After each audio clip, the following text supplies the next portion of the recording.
Hello, good evening. Welcome to yet another Fanzone program right here, wherever you are watching us from around the globe. Well, this is another episode where we welcome people from different background and sports in general. And this evening, our guest is legendary former Gambian international Modou Jobe Toldo. Toldo, who has played two Africa Cup of Nations, represented the country in the qualification round as well. He has also played in different categories. And here in the Gambia as well, he played for Real de Banjul and other clubs. We will also talk about his journey, back then, playing Nawetan, etc., etc. And Yeah. of course, it's going to be an interesting conversation. So, Tuldu, ñu la dalal si programme bi. Programme bi nak dina interesting trop because dañ ko jahas bahas comme ni ko waxee rek. Okay. My name is Lamin Fadera, and of course, suma waji base, you know. Mhm. Hopefully, some of our colleagues might also join us, Alasan and Gajaga. Hopefully, inshallah. Welcome. Good evening, Fadera. Good evening, Bess. Also to the viewers. My name is Modou Jobe, former Gambian international goalkeeper. I'm here to share my experience and my idea with the public and Good. So, yeah, welcome on board. So, first, the usual question everyone to know. I'm sure a lot of people watching. yeah.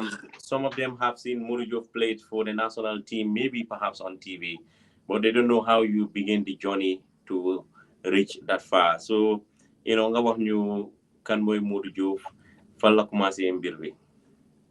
Yeah, as you all know, my job, I started everything in Bundung, in Bolkon.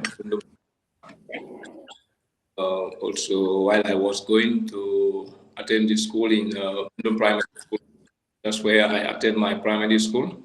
Then during those days, that's where I tried to play. Then, anything in life, you believe you doing it, you just do everything there. God helps you. Then that's where I started playing metal football coin. It's my first. I started playing uh, when I was okay. That's where I started. But while I was in Kundum Primary, I was playing as a goalkeeper. My position was as a striker, but that playing, but I was mixing both. So, but I was like I could be a good goalkeeper. So I was always concentrating on striking as an infield player. So no no lafanek on and off it. So I bumademe LK, then I accept that I can be playing in the goalkeeping area. That's where my PE guy who pushed me to concentrate on goalkeeping. Then I believe myself. Then I that then after playing first game in the tournament in the inter school tournament, then everybody telling me that leave infield, leave as a continue as a goalkeeper. So no laugh at them. So when you kill him, so magom lolo. Even when you so magi like ball coin, somebody play as a striker. Suma faneke tam duma play sometimes in the last minute suma and so mangi suma boppa bang so lu cross dama ko fa de boga.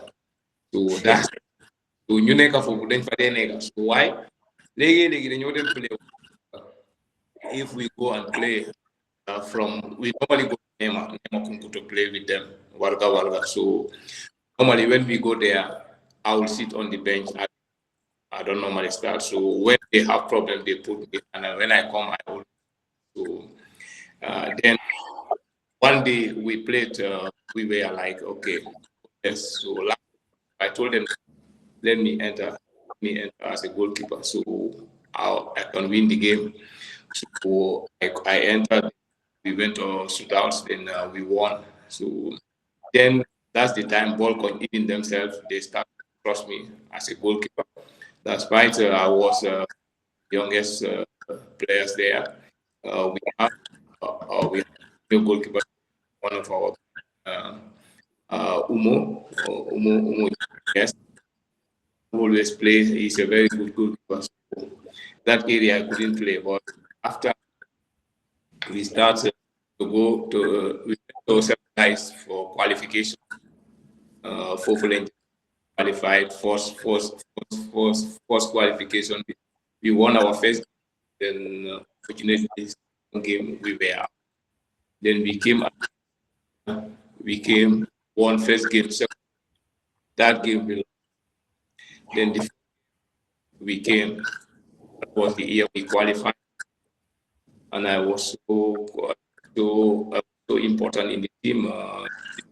We played 6 games. I scored 2 goals from the penalty spot, and then the other 3 games we went for. So I saved like 2-3 and also scored this winning goal. So that's where we started Balkan. When we qualified, that's where I started to make my name, do everything, recognize. We went for the first tournament for the first year when we qualified. Unfortunately, the main tournament, one of our top strikers, he passed away on kidney problem. He collided with one goalkeeper, so they lost him to the goal. Then after 3 days, we supposed to play. Wednesday, Saturday morning, wake up, he passed away. So then they told us that maybe we will push your game so that you guys can recover from this. So we came from that. Remember now, Mike Bubununu, those years, whilst I was covering now, and I was very young at the time, when you lost your player, I remember same game with when you were playing after that debut, all the players having his T-shirt, right? Yeah. Exactly. Wow, so easy. It was easy for us because you could see every game. We lose all our 3 games. You understand? Even all hands we play, all hands we lose. We lose against Rangers, against another challenging team. So we lost all our games. And that all our games, because the day he died, the day he passed away, it was a heavy rain. You understand? So in the games here, Balanyo play so we go with that. Then I'm feeling they come to Tawere. So we Duba. So in memory we have this story. You understand? Toldo, 1 second. Sa phone bi dafa am foko connect. Sa network baa ngi xaw a break. No, I'm not my internet bila. I'm not my internet. I'll check. Yeah, internet network baa ngi dem ak ñoom, mu ngi dem ak ñoom. Say jamono la mo explainer jamono bol koñ waji. So yeah, ñu ngi I think it is better now maybe. So dafa metti woon nag dafa nekk moment boo xam ne dafa metti woon trop. Dafa nekk koo xam ne he was one of everybody trusts him, and during the qualification he has played a very very big role. New boga the luta ñu qualified played massive role. So ñu dem ci qualification bi ko xamne I def everything now coming to the tournament pass away. It was very painful. Everybody that like going talent London corner, but we were so strong. So we went number 17 number for the history of Balkan number. They retired that number, so it was very hard. We didn't make it in the Nemetan. We were not okay. We were not upset or disappointed. but we know hunger. Lu happen. Those things are very, very difficult. So no len fa joge xam nga ñu ñëw fight back qualification dañ demaat qualification so ñëw qualify. Then that's the time we started to make our name. Bu ñëwee then went for final direct. We went for 2 finals that year when we came back. Really, that's the I make my name. They select me in the team. Team zonal. Then we won second place. We were the champions for the first time in zonal. Team play up to final and win the cup without the goals. I made a it was a very, very great year for ball coin. You can see the lineup of we have 7 players there, 6 or 7 F game, and during the zone, all the individual awards from ball coin was the best goalkeeper. Rooney was the top striker. Mula was the player of the tournament, and also Mulai Jasi of so he was one of the most outstanding. So that year was a very great year for us, ball coin, and even recognized to Fofula start. Then Fofuno them Flamings, they were in the second. So I Buma them Flamings, I was so young, going to grade 8, grade 9. I've been there for then the qualification in we were on. Then we qualified for. So that's where I started my career. Interesting. Yeah. Interesting. So Madela to see Balkan. Jamano Bolin don't play. How was the Nawajan like in Serekunda years? Man, for Fognan, like one icon of time. Never time. Senior play, ball coin, okay. Yeah, team ball. Yeah, you understand. New play, amul mer. Si Jumabi the half. You are a place. You are 2 o'clock. So they may do this the whole time. Jumabi the half first. Salahi di ñoom yene sax yaa ngi understand mairie dañoo ñaan ñëw lu nekk suñoo dem ba jógee balaa dañoo dem si imam bi maanaam ñu mairie te ba nga mairie seen kaala yi tegal si yoon bi lañ leen lal nii seen kaala yi naan ñu dégg leen ngeen dem kenn du leen mën a dara trust me non man naa wax loo xam ne dañ dee play ball coin ok after ñëpp dañ doon wax ne non ball coin dafa am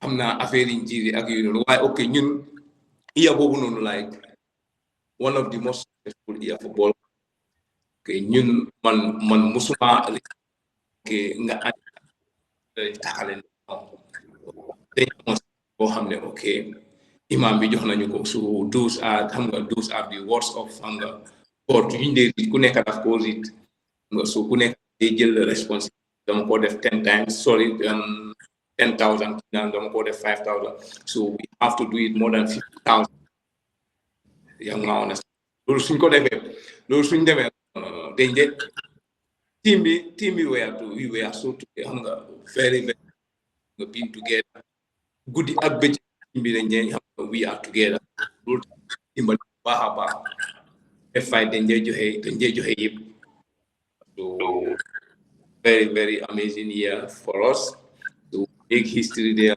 winning back-to-back trophies. From there, the following season also came in the Nevada, one of our winger, number 7, yes, number 7 or number 14, he passed away, pair. You understand? Pair, for now, I'm not, yeah. So after that, no, number 17, after, no, 17. Jumute, number 17. So after retired number, no. Bobula, guy, Bobula, no one number 17 be kuko la rek them boy. Use the first number 17, Moganyo. Yeah, I was like, so I'm going to them place and test match. So take number 17. Can you go that? Guy toxic bench, guy toxic bench, more than general guy. So, muy lulu. So, you know, be mom down, boy. Then go pagari. So, them get the best. Been for the ball number 17. Because can do so. Ball coin mom, the funny con Humba, people were united, families, so new just family. Danga fone de boka lulu was some ball coin mom lulu then but develop kami suma development in football do mer do hale do daw hamga yep yes they've been there for me supporting anybody, not only me, those Musa Balas, Rooney, Pamulai, Solen. If you speak with them, they will tell you the good things about Ballcoin. We've been there after like football, like you separate. Then this from there that year, most of us we moved to first division teams. Then that's where separation started. So, but it was real definitely on time continuing. All in development foofu la yëpp start lañ gomee suñ boppa mun nañoo nekk footballer mun nañoo nekk professional really that till now I'm not xam ne they are but majority 90% or 95% of us young longer play but that was the start of my journey bu ma fa jógee then si lañ ma invite 17 the date Fred time of more Bono Johnson 2005.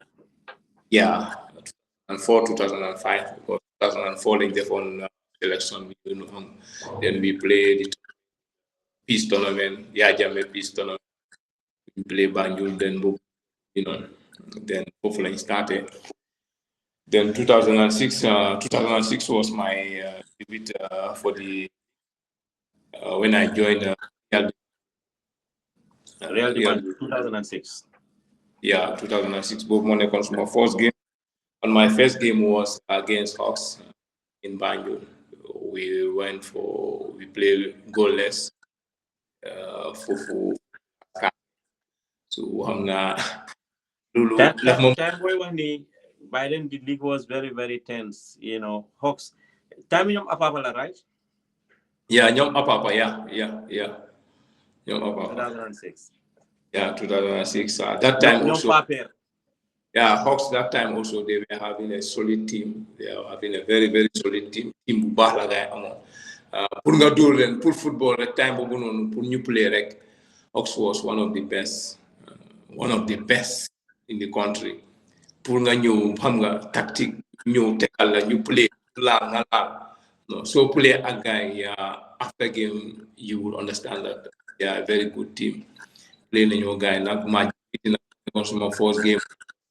Nervous and when I got my first game, I was nervous, but money do this one them so little time we draw the game 0.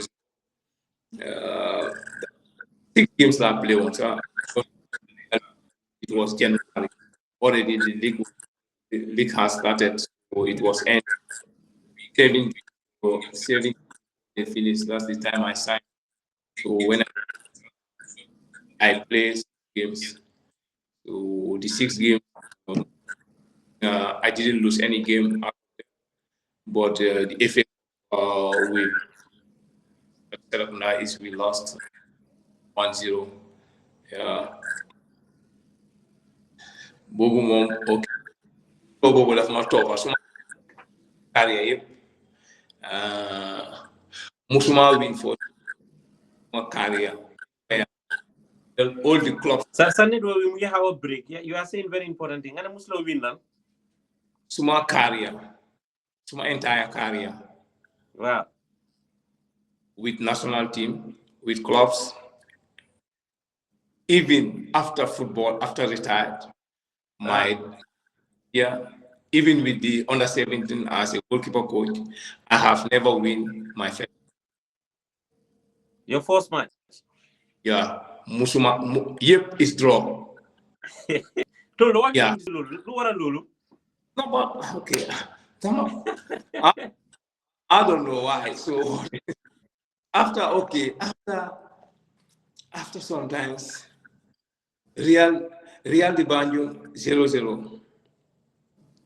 When I moved from Real de Banjul to Amfo, first game against Civil, we lost 1-0. Then after I joined Real de Banjul, I moved to Nyatali. Nyatali, first game 0-0. Then from Nyatali, I moved to Linger in St. Louis.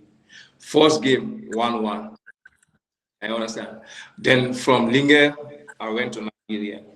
So Nigeria, first game 0-0. Mojoge Nigeria, then Saudi Arabia. Saudi Arabia, first game 1-1. Mojoge Saudi Arabia, new. Madem Madelo Watfi, Njambu, Senegal. First game 1-1. Mojoge Fofuno, then Madem South Africa. First game 0-0. Yeah, I understand. Mojoge South Africa. Monyo Gambia. Play Gambia. Why then after Sila Mufi, Rwanda. First game I lost 2-1. Yeah. So we don't make suma jaja, suma club yi ma jaar. Why break na record kon sa first game AFCON we win on 1-0 ah? Sa first game AFCON we 2021 fak na win on 1-0 Suma ak kan Paul Boot. There is some first game AFCON Cameroon win on 1-0 right? Mama ne ata ho I'm going to go to debut pour maybe debut la pour AFCON. Why pour national team? National team it was 2007 against Kevat inside Kevat was 0-0. So the moment your goalie mom first game mom dal I'm not going to no first game duba. Man okay. After several the faneka suma mind. Okay, suma dem play dama de wone ba ma dem play rek li ma mun ma joxe. Let me just have a good game. Lulu more important. Why? Okay, do my them okay, by force them I win. So the them play. Lunyo, okay, result Lumuna okay, do my surprise. Even Boma buy after football, even after as a coach, also the topper. When I went to the under-17 tournament, first game we lost against Bissau. Yeah, I understand. So Buma knew if it my first league game here, we draw 0-0. So Duma nekunelo that's my day better. But okay, yala rek mo. So you start in that note. You work hard to bounce back. Why the funny okay. Comme ñun rek comme nit ku ñuul rek African. Yeah. Lo sa first game o li nga sol so demee affaire yi baax doo ko dee change possible. Yeah, the play that players is Tony Cruz. I'm not being a dollar bunda sol every final and sol dollar. Okay, man. I'm not being a dollar gum. We regular and sol so you play important games now. So man mangi ame benn tights bu black la Adidas tights dama ko sol okay dama ko sol more than 20 years I think 20 years num suma why okay gawul na ma sol dem play match bu important Toldo mu ngi waajal sa caméra bi tuuti sa face baa ngi xaw a dog sa caméra bi waaw Wow, they you like this. So I'm gonna tight low was it tight? We're gonna 20 years, right? Yeah, because bumako ame time bu yep mangi won si national team, manyo si national team. Even some clubs ala ko de wale. Why? Bobu duma ko de gawa sol nak. Even si league ni at me mun na ko sol maybe 3 times. Why? Game bu mag rek la ko de sol. Game bu okay, dama ko gom mané no li mom li suma nakalen ko de waye. Li mom kay go kunne duma ngala ni woldo. No. Tâche bobu non. C'est là dafa bona ma ñaw. Duma ko bay. Donc play 2 years. Bo moy Lucky Chambi. Wa bobu moma, bo wa deg mom, duma de disappoint. Say bu mako solé. Okay. We can lose. Why? Dina fekk okay, dina am a big game. Dina def a master class game. Xam nga so lolu mom moy lolu. Even suma last season Rwanda sa man ko amé dama ko lan use for so xam nga rek nit ki mom low belief rek la like amon na ben Adidas bob mo nek first game in the national 2007 bobu imo ko jël sin team head of the league, sorry, Moma Kojinalon, see Federation. I forgot the name. Why Lantom Momoko Kumujinano was Thomas committee of Yamagen. Yeah, while I was playing in Real Debate, when the salary was not too, and in 200 was my salary. Then from because you know, you have gone through a lot, such challenges, you know, playing in Gambia, with them, you know, national team, they were signed international. You know, what you do, how was it, you know, the challenges you face in the league, you know, how was the salary, and let more motivate, keep going, you know? Yeah, okay. You have to be stubborn. If you want to play in Gambia, you have to be very stubborn. Mentally, everything is mentality. If your mentality is not strong, I was like that. I have to get this, or I all Lola Yape, Lola Gomon, Kumane Karial de Banyon. That time, 2006, 1,200 in baht, but also was big money. Can you understand? So I use one glove for Suyaho. You have to use it for training. You have to use it for game. Every day I train. You understand? I was using white one, black. Bowl I don't use. After national team, when they invite me there, even I was one of the in the whole team. People tell me, even if you listen to the Peter Gomez souvenir, this boy is too young. How much do this? So time over bad move. Yeah, you understand. So Gambia doesn't need me that time. Okay, they can need back up. Everybody believes that it's useless for them to call me. Buma Deme first day trip. I was somewhere training Benjamin, former sport presenter. Benjamin Waliju. Yeah. So Benjamin one-on-one. Malate was lan mo nek suma gis la ci selection bi nga ñew for the first in call up with the national then asked me if I have a chance to play any game. So if I come here, I want to play. You understand? Why? I'm not ready to play. No more. You understand? I just have to walk from them. The learning process.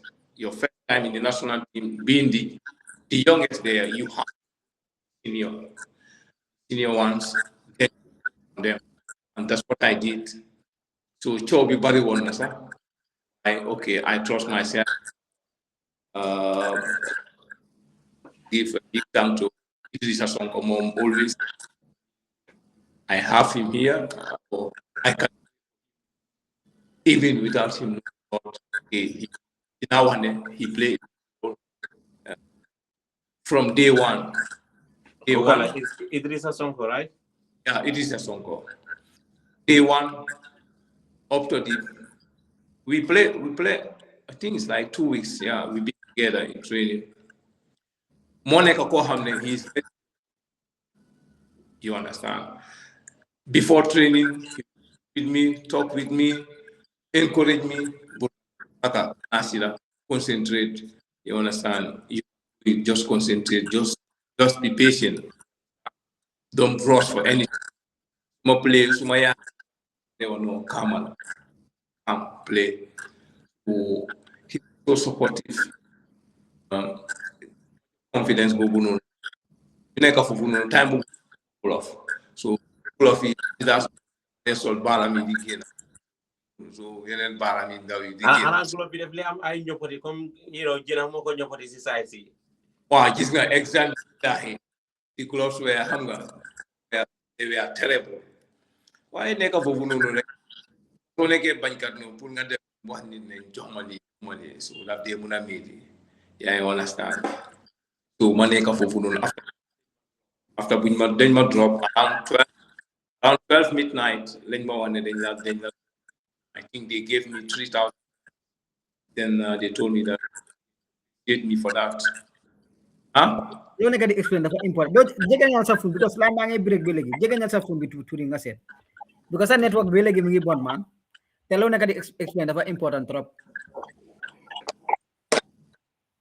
Okay, no nga. Nga kom yung nga kadi. Time nga tonje. Kom yung nenyo police de. Wa fona legi mingi tane tuti. Okay. Yeah. Wow, money. Okay. Then Mamuje drop. Unfortunately, I was one of the players who were dropped. So it was midnight. Then my drop. So you just my pass $3,000. Then I compete training. Then I went home. I was using Nokia 1110 for now, 1110. So it good as wow. 11. Money haram. I call after time of Maggie real debate. So I call Willie. Money call. I did not drop money. Really, no problem. You okay? I've expect that. So, but it's also experience. So, fact on games. When you are on game. Hawks now west.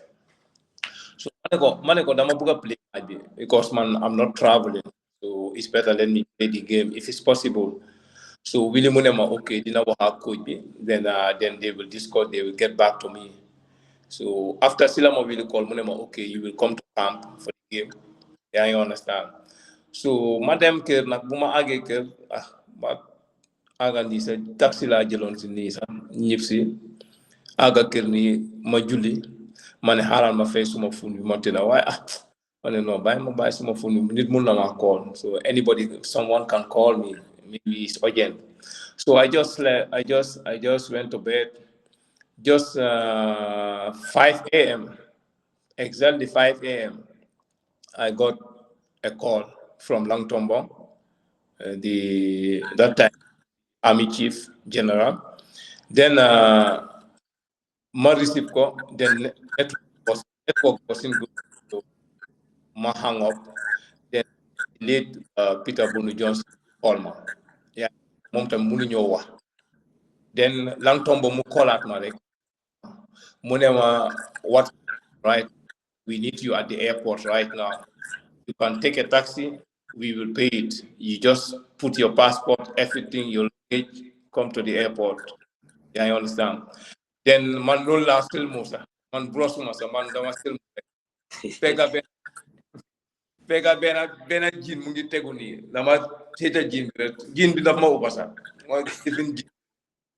The jin was over. Huh? Wow, Damagon, I just turned it. I was not even seeing my belt. I didn't have belt. You understand? That's where I just put my belt. I just put my black t-shirt.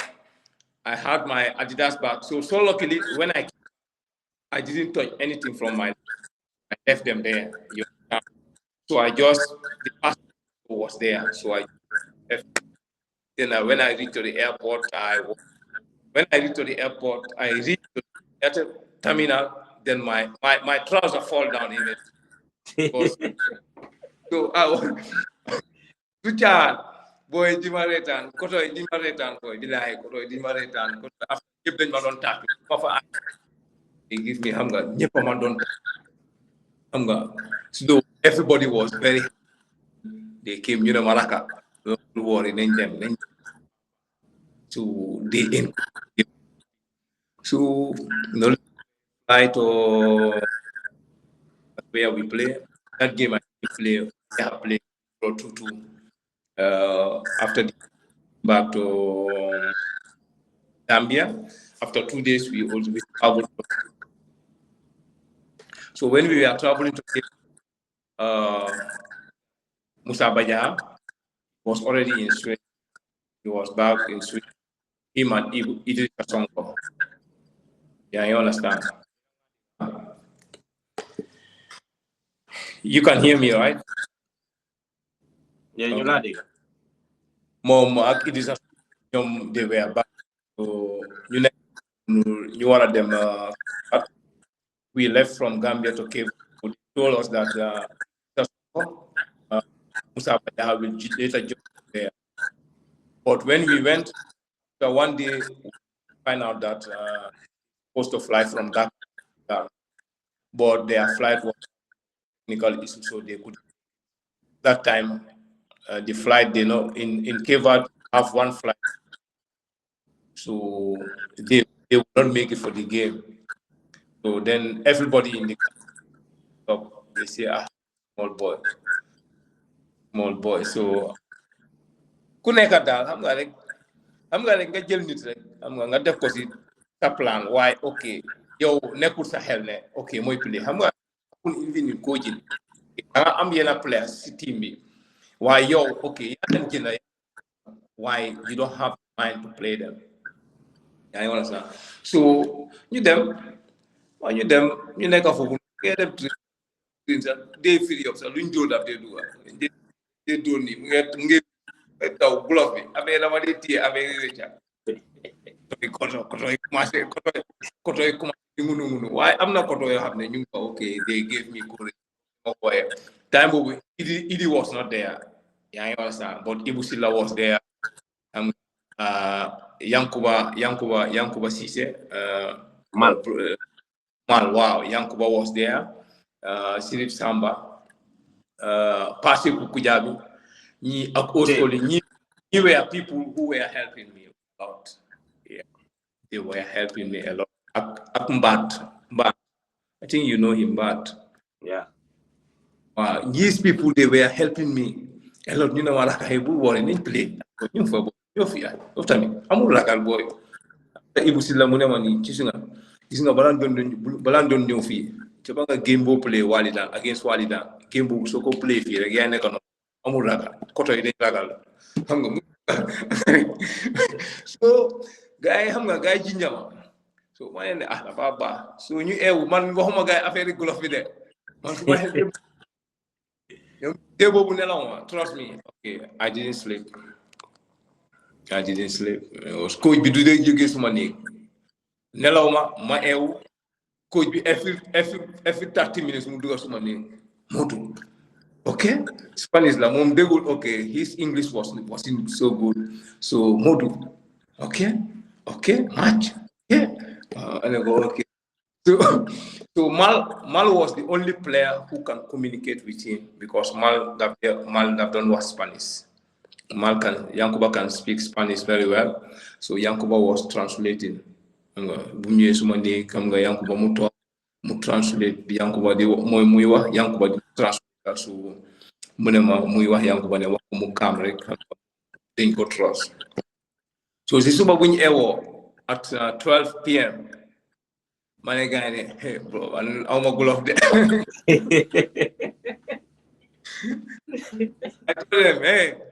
I told them I don't have gloves. Good guy, do be me boy. Do be last minute. How can he sit till last minute and tell us that he doesn't have glove to play? Okay, I'm not so naked do so anyway. Don't make a demand. I said, yeah, give the first division. Okay, they were with the professionals. I was playing in Gambia. They expect me to have a good glove. Yeah, you understand? Because as a professional player, you have to have all your materials in that. So, I'm a glove there. Even the head of delegation, then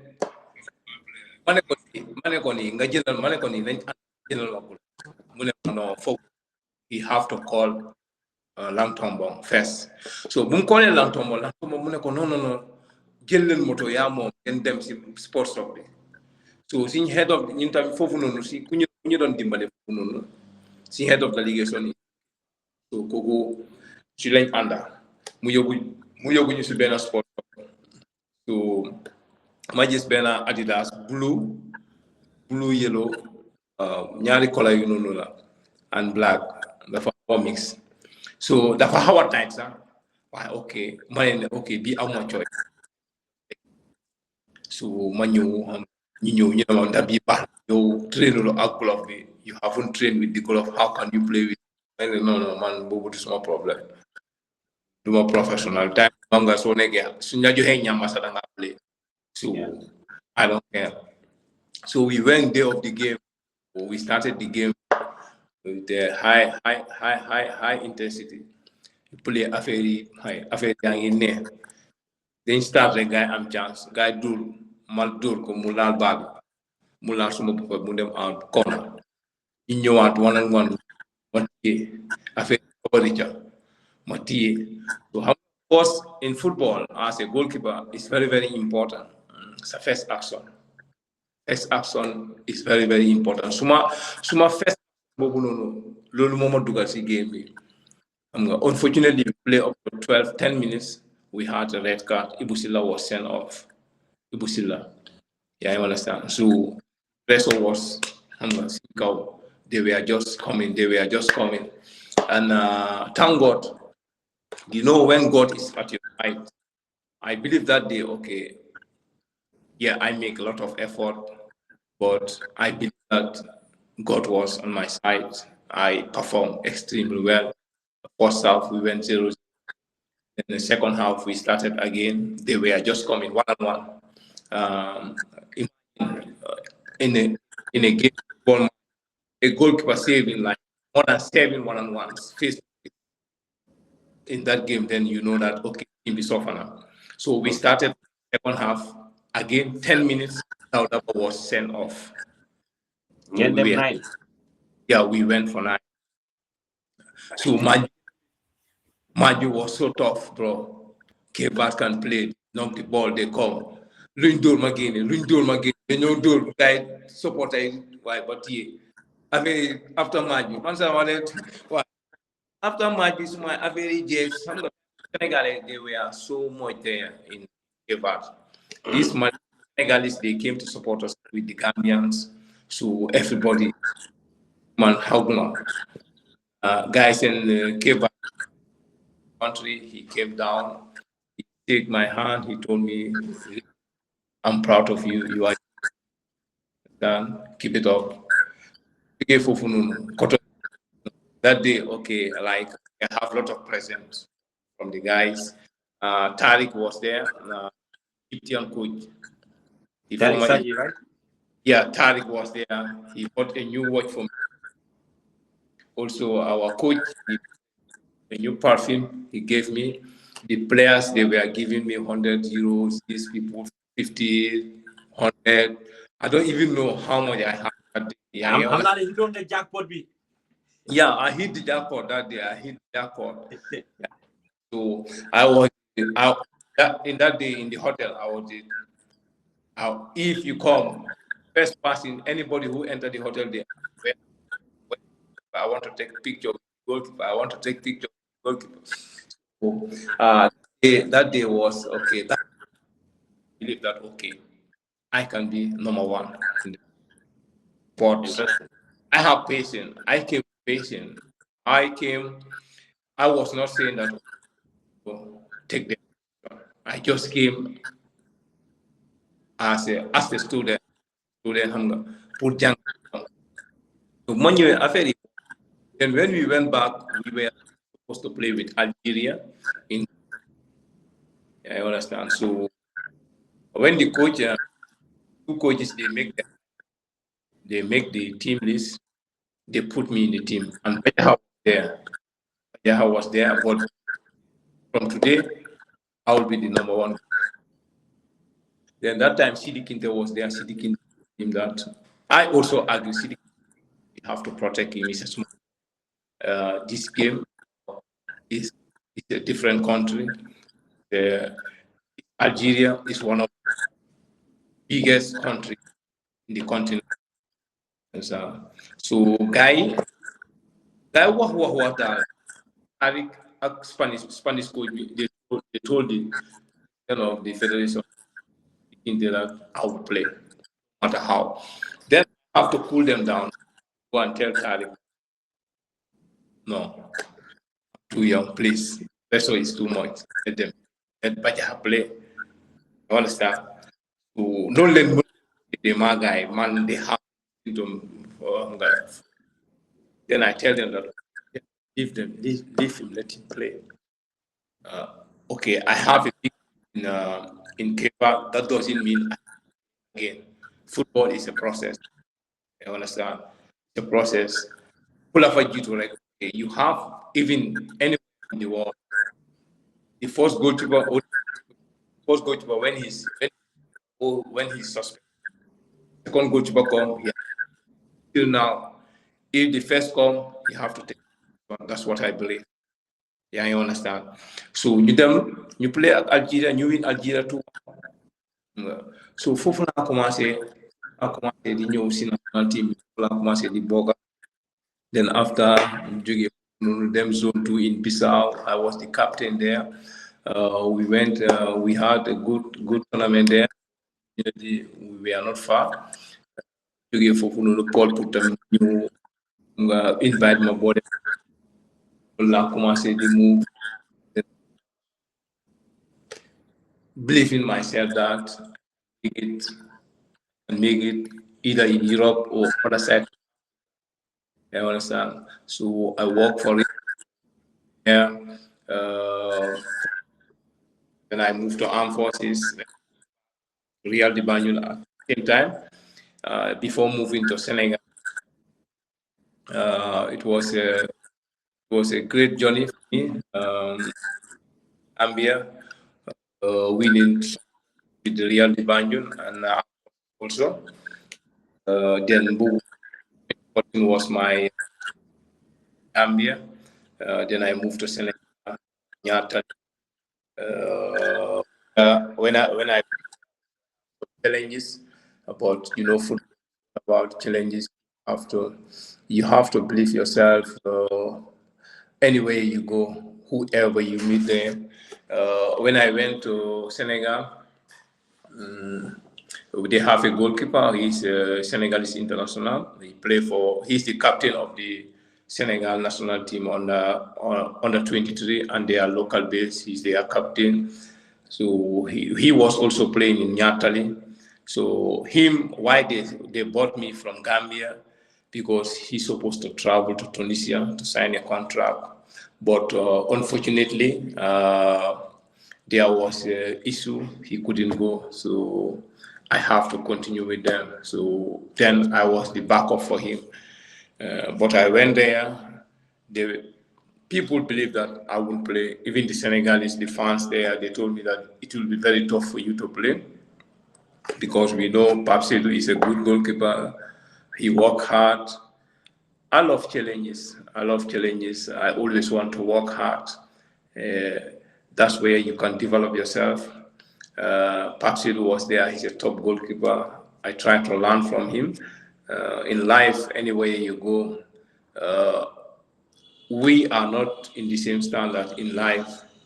Even in football, you have players that are above you. You have players that maybe you are better than them. That's life.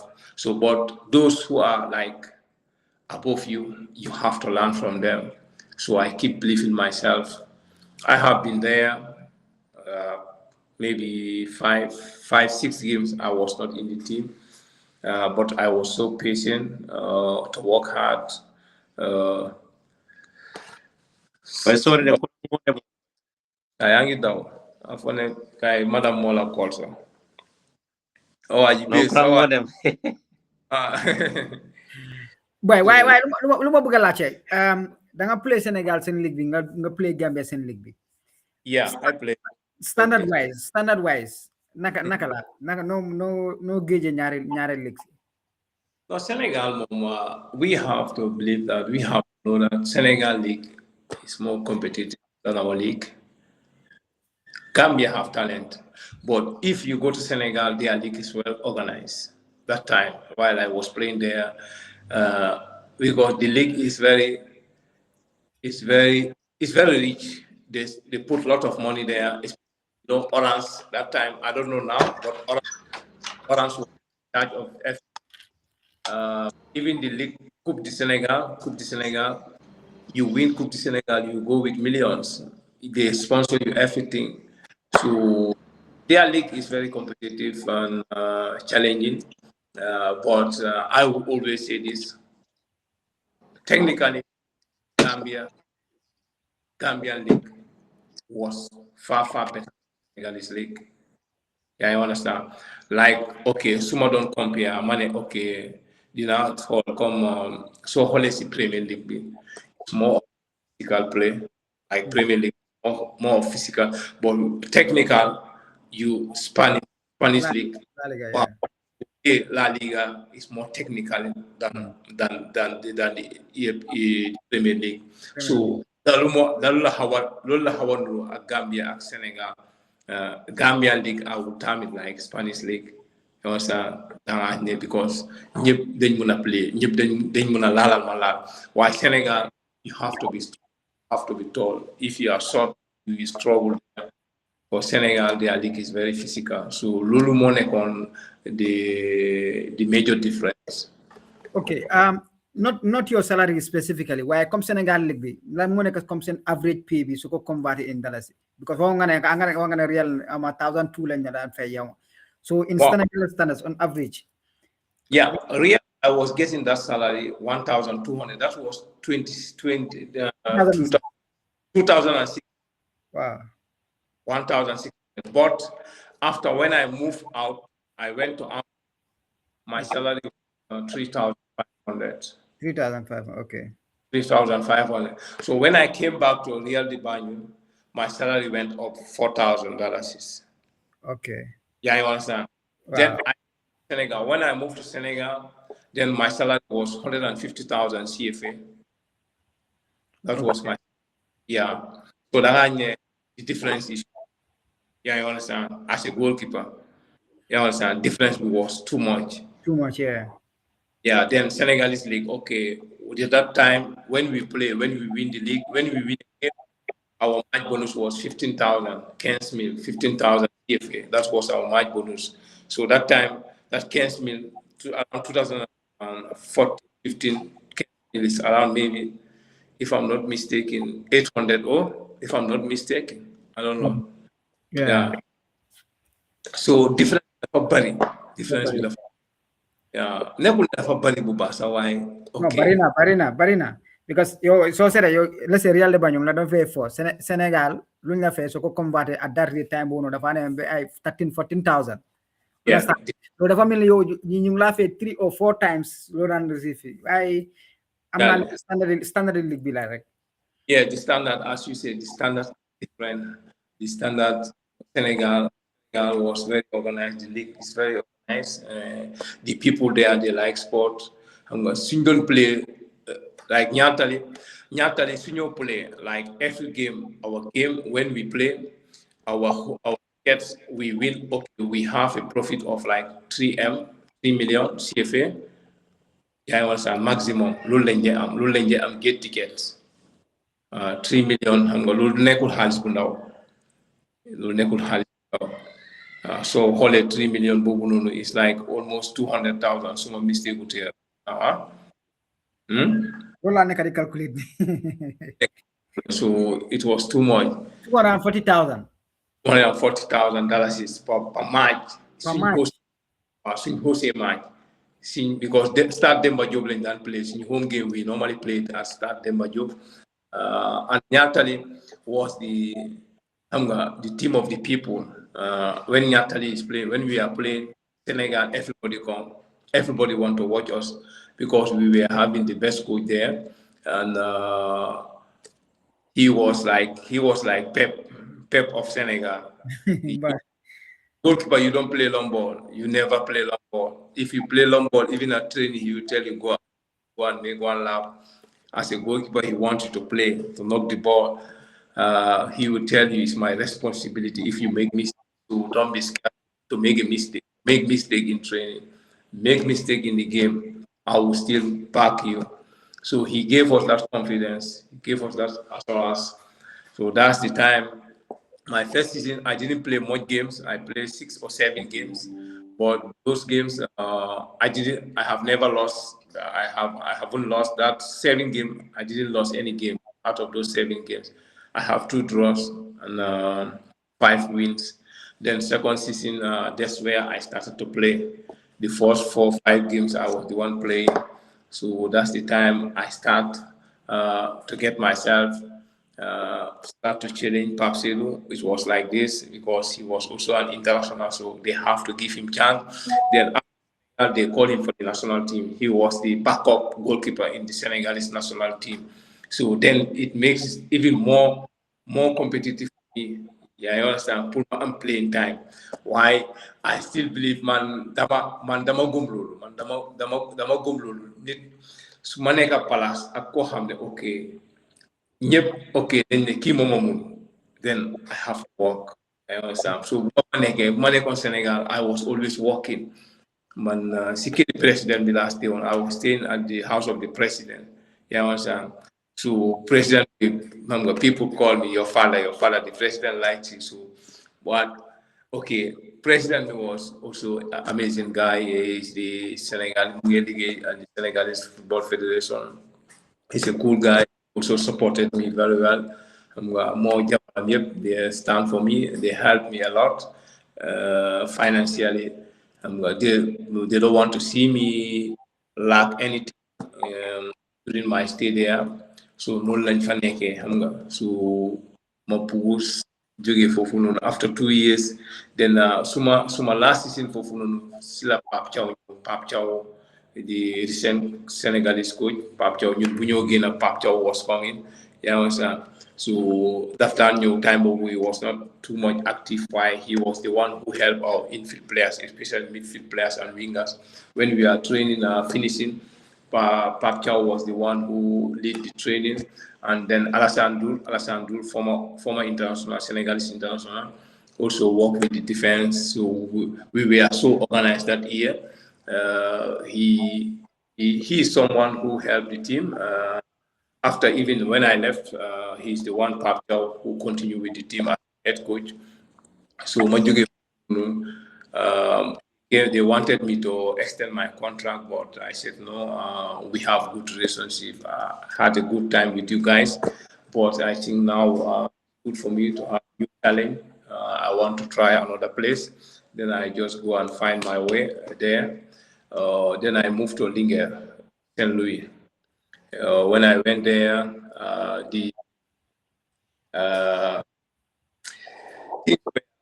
things were so cool there. As St. Louis, digital angala. So guy then you tell about. So expectations were so high at my side. There was Buma joining guy. Ikibi guy na captain Gambia. Everybody was saying that okay, now we have the Gambian international goalkeeper, means we're going to win the league. Yeah, I understand. So expectation was too much, bro. So even training, the stadium was full. The stadium is always full with the supporters. They will come and watch training. So training was very, very, very nice. So we keep pushing. We came, we had a good start. First game we played with Casa Sport. We draw there. So after that game, we've been pushing, doing well. And after I have a little bit fracture on my little finger and keep me for 3 weeks, then I came back. I tried to help the team. I played 1 season there.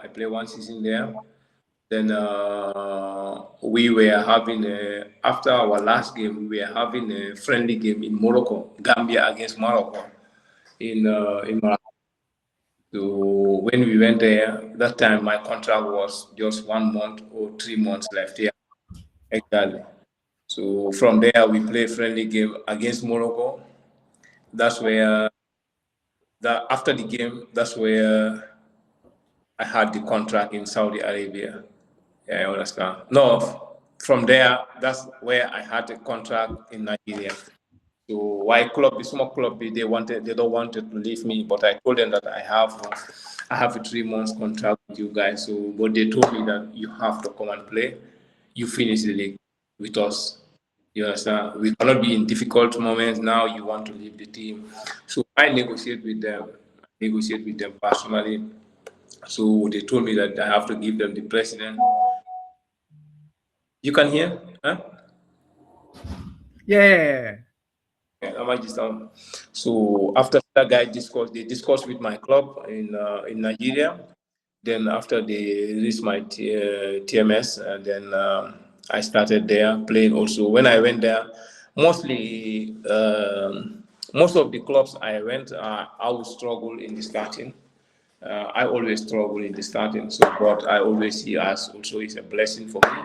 It helps me also to work hard because I believe that when you join a team and you meet the #1 goalkeeper there as a goalkeeper, our role is very different with the infield players.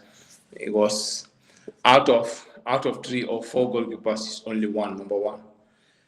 #1 can play 40 games or 38 games the whole season without injury. So means del duma la de dega del mu ngi wax waaye duma ko de dega Key network am about why luma bëgg lifin ma because boo jógee Gambia da nga dem Senegal jógee Senegal dem Nigeria jógee Nigeria dem so sa agent bi musul la trial European teams contract rather than centered on African teams. Europe okay, Europe daf day ñëw waaye do they materialize? It doesn't work. Okay, amoon naa boo xam ne okay, Norway lañ war a dem. So boobu suma dee ngénte la woon sax dañ ma call xam nga ñu ne ma am nga si ëllëg bi da ngeen war a dem xam nga apply visa waaye eewu suma nekk si yoon ñu ne ñu affaire yi dafa cancel so Gambia affaire yi Gambia boy non so luñ min ne affaire si dafa cancel mënuma understand. Okay, ñu ne agent bi because agent bi moom li mu bëggoon was okay moom li mu bëggoon ak moom ku doon ku lifin ku ñu boole ak moom. Okay, ñoom de xam nga ñoom mënuñoo agree. yaa ngi understand kii dafa bëgg a nekk jël lii lu bari kii dafa foog ne kii dafa ko bëgg a nax so si poussante boobu noonu because agent bi si boppam dafa jógee Sénégal la. yaa ngi understand Senegal la waaye moom am na partner Norway so affaire yi dafa nekkoon loo xam ne ok damaa dem rek sign yaa ngi understand accord ko dem yaa ngi understand because dañu àndal proposal yëpp so affaire yi den mujjewuta am.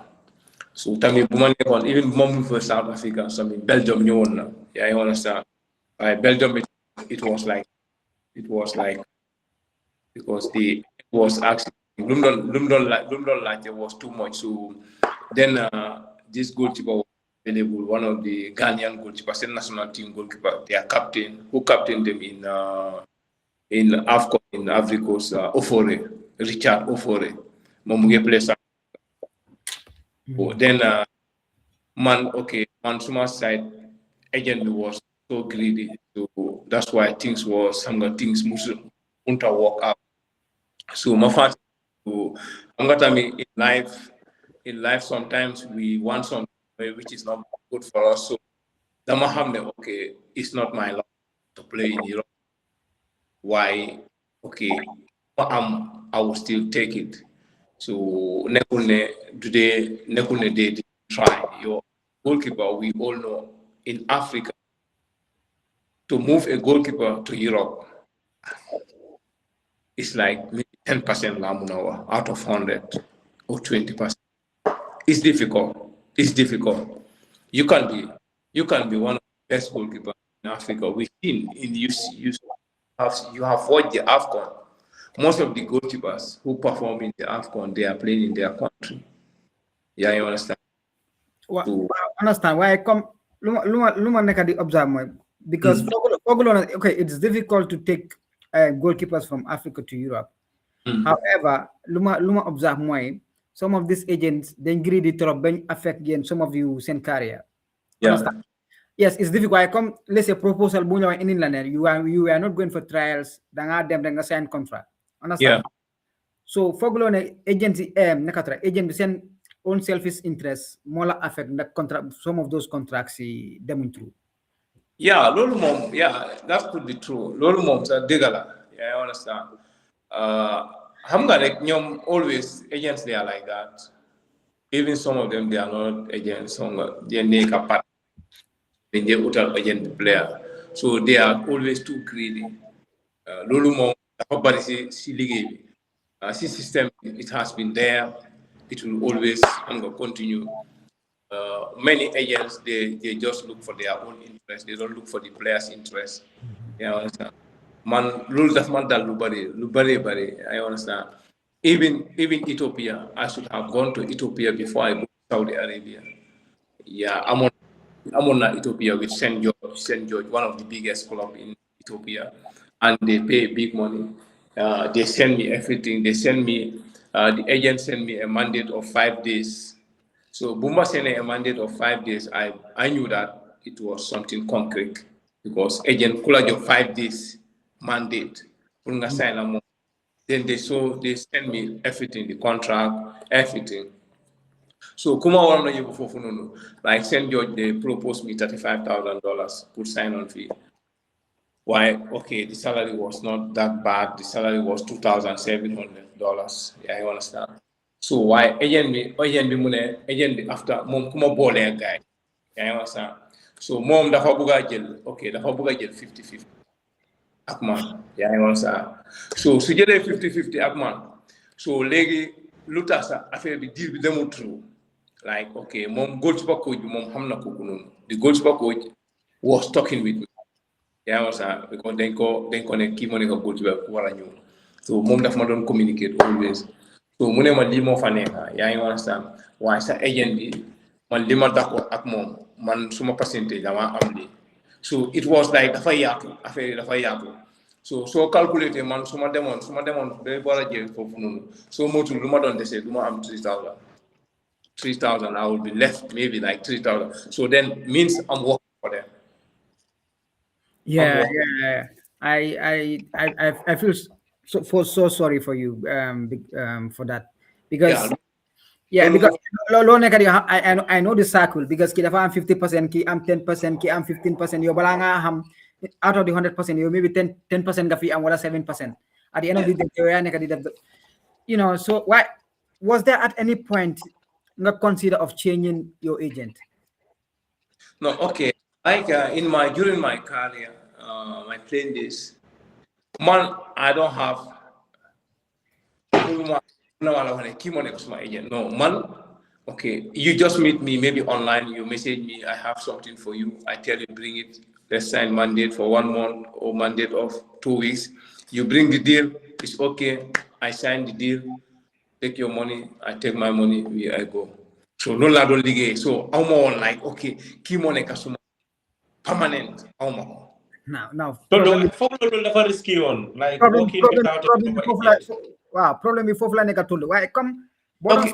boo doon start sa lifin bi conversation bi yaa ngi doon wane comme Idrissa Sonko was supportive, Ibu Sila was supportive, you know, Keba was supportive.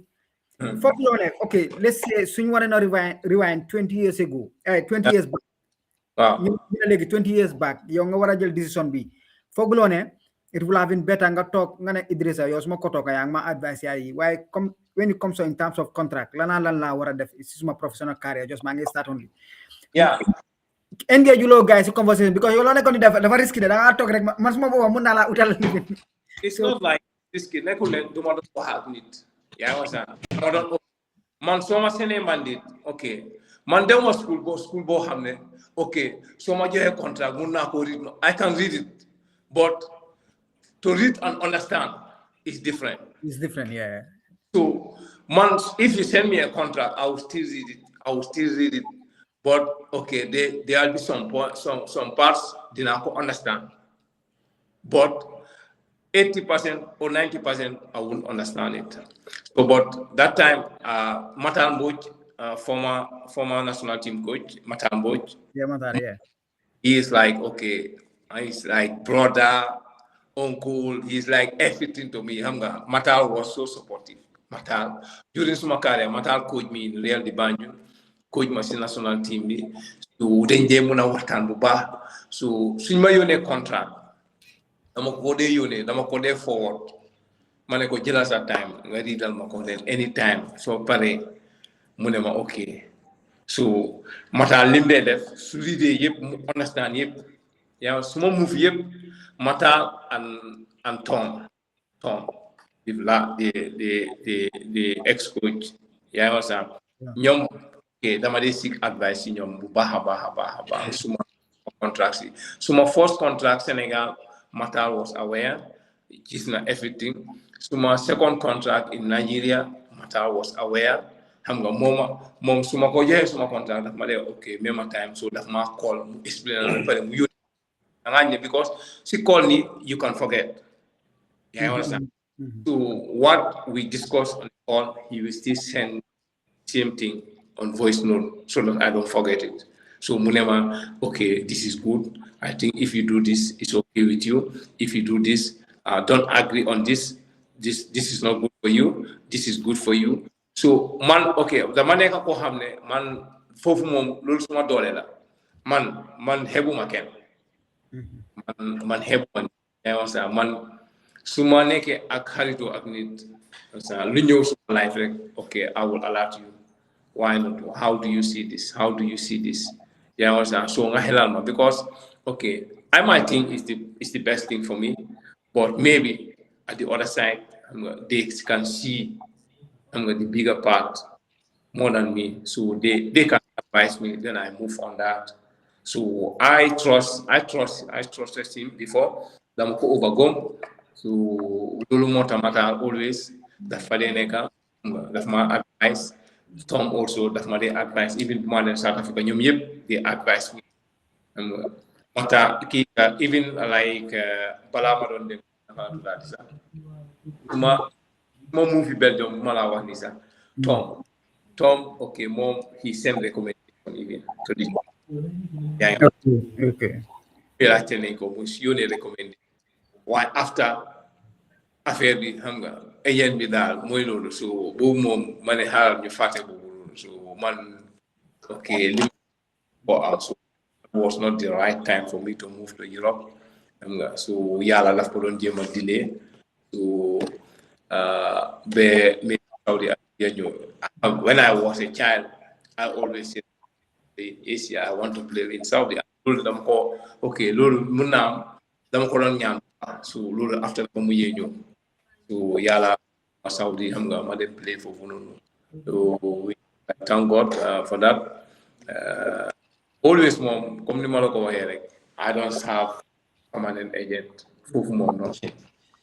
So léegi soo waroon a jël décision boobu noonu let's say ñu war a dellu 20 years comme ni ma la ko waxee 10 years back.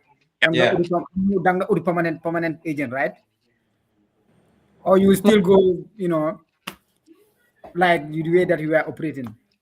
No, Which I okay. think is not efficient.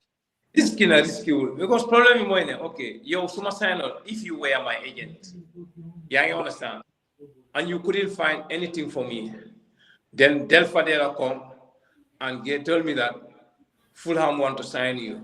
So now you have to share. You might not be angry on that on terms with Del Fadera because you know what time Del Fadera munela okay ma andi deal la buga percentage bi la buga yo ngale no ki man dama am contract man li la fa am how man they understand.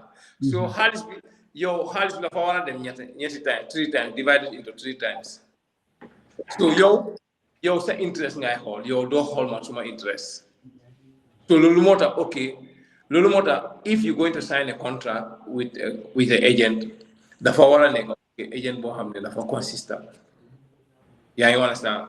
Ko xamne okay am na contact waaye soo demee dugal sa bopp foo xam ne okay kii moom daf la bëgg a taxa rek teg la foofu noonu without doing any effort then xam nga as a beginner you will suffer xam nga soo demee ba play top level it's okay top level you are there you show your performance they watch you it's okay but when you have to have an agency you understand they work for you but as a beginner like you come your musulo dem play Europe musulo vendeka then you just want to sign a contract with an agent for 5 years or 4 years then it's very risky lolu mom bu mom nasi dingen ci d'accord mo no angaluta man laaj la ñun man I personally one of the reasons luta ñu start programme bi mooy pour xale yi ndu yi nekk di you know ñu jànga si yéen yan mistake ngeen def o yan right steps ngeen def guy jànga si loolu noonu understand nga more or less a case study sort of so comme okay gis nañ mas ñoom Mbappé yi nii seen papa yi sax ñoo dee nekk seen agency wala ñoom Neymar you know understand so ñoo nekkul ne dañ am knowledge in football agent business lu ñoo def mooy they will look for the right people yoo xam ne am nañ connection bi waxaa guy you know they work in the best interest of their son understand so lu ma la ne comme let's say for example yow nga am brother understand sa brother dafa dem uti connection mu exon ne okay whatever contract because ñooñu te am nañ seen lawyer nekkul contract bi su ñëwee rek papi neema moo koy read rek sign moom contract moom dafa work in the best interest of the doomam mu am seen personal lawyer léegi contract bi su ñëwee moom dafa jël contract bi yóbbu ci lawyer bi mu toog ak lawyer bi wax ko details ci contract bi moom léegi moom mooy xool ndax lii bénéfice na suma doom bi ndax bénéfice suma doom am na ñoo xam ne seen yaay leen di jël sax ñu dëkk seen agent waaye they have a lawyer on the side boo xamante ne contract bi su ñëwee kooku mooy dem mu doesn't matter ndax 2 weeks la moo jël ndax 1 week la moo jël waaye the lawyer will take his time wax leen every detail about the contract ak xale bi lu moo benefit ak beneen agent bi lu moo benefit foofu noonu still now limala okay European system is okay so by here Europe so judo Europe onganeka European is very easy you understand but in Africa is another case yow pour nit rek mu gis la sax this another problem pour nga expose sa bopp pour aduna bi gis la wala pour agent gis la lañ waxante dëgg it's difficult léegi la tane ñun suñ time maybe every 10 years la wala every 5 years la agent day ñëw Gambia but now in Gambia maybe every month or every 2 weeks you see an agent top agents in the country but before maybe every 2 years la di agent su ñëwee nag sur la stadium bi pa day fees pour training sax so but léegi agent yi ñu ngi ñëw ñu ngi dem di ñëw so it's different for me it's different Africa doo ko compare ak Europe wax dëgg doo ko compare Europe they have been there they have a good setup not like Africa nga start play léegi soo demoon ni si ligue bi léegi nii soo xoolee maybe 99% no player apart from the team that is representing them you understand am na player yoo xam ne ñu ngi si ligue bi sax man ok dañ ma dee mun a woon contract ñu ne nit mooma yónnee contract mu ngi nekk Belgium wala mu ngi nekk Norway dafa ne pour ma sign moom 5 years contract mu represent ma so waaye soo xoolee contract bi nga read ko nga xam ne ok it's not good for the guy or for the boy dangaa sign ok daf laa tight benn place because duñ agent sax ñoom dañoo wane agent lañ understand so da dugalee guys dafa noo ñu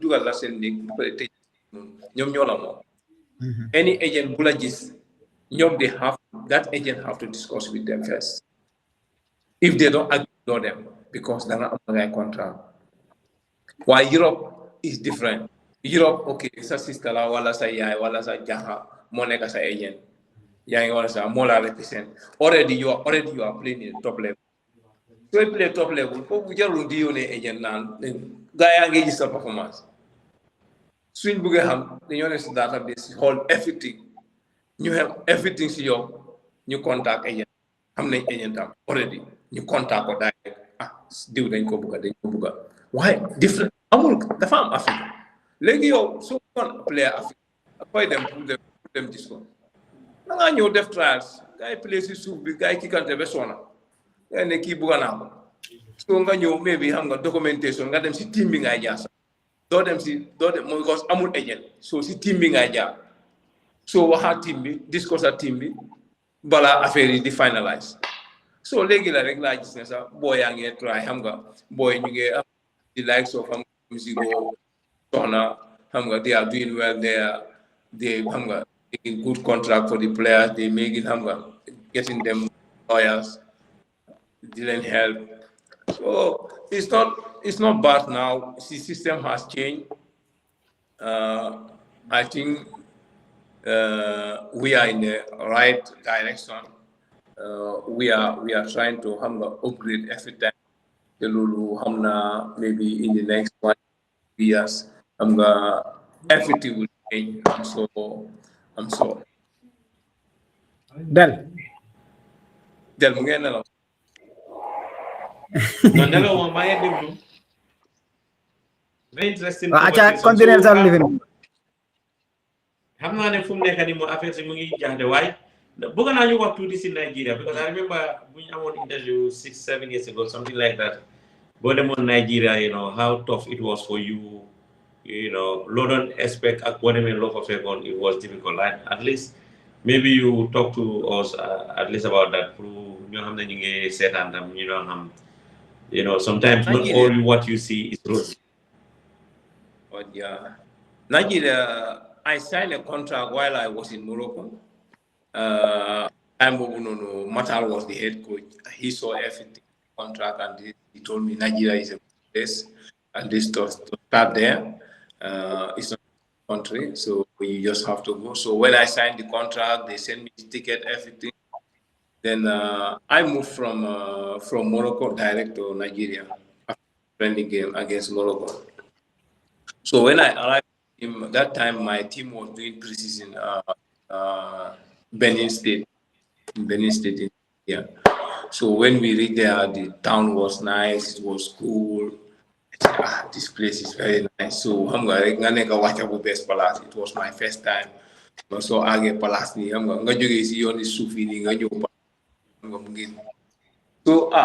you never after 3 weeks so you want to deal in town. So when against in town, we go. First day, my first day, the weekend last Sunday la tombe.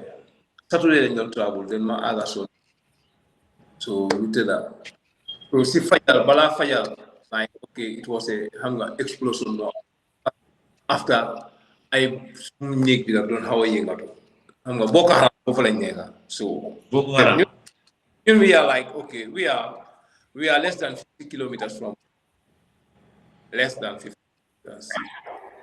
from Boko Haram.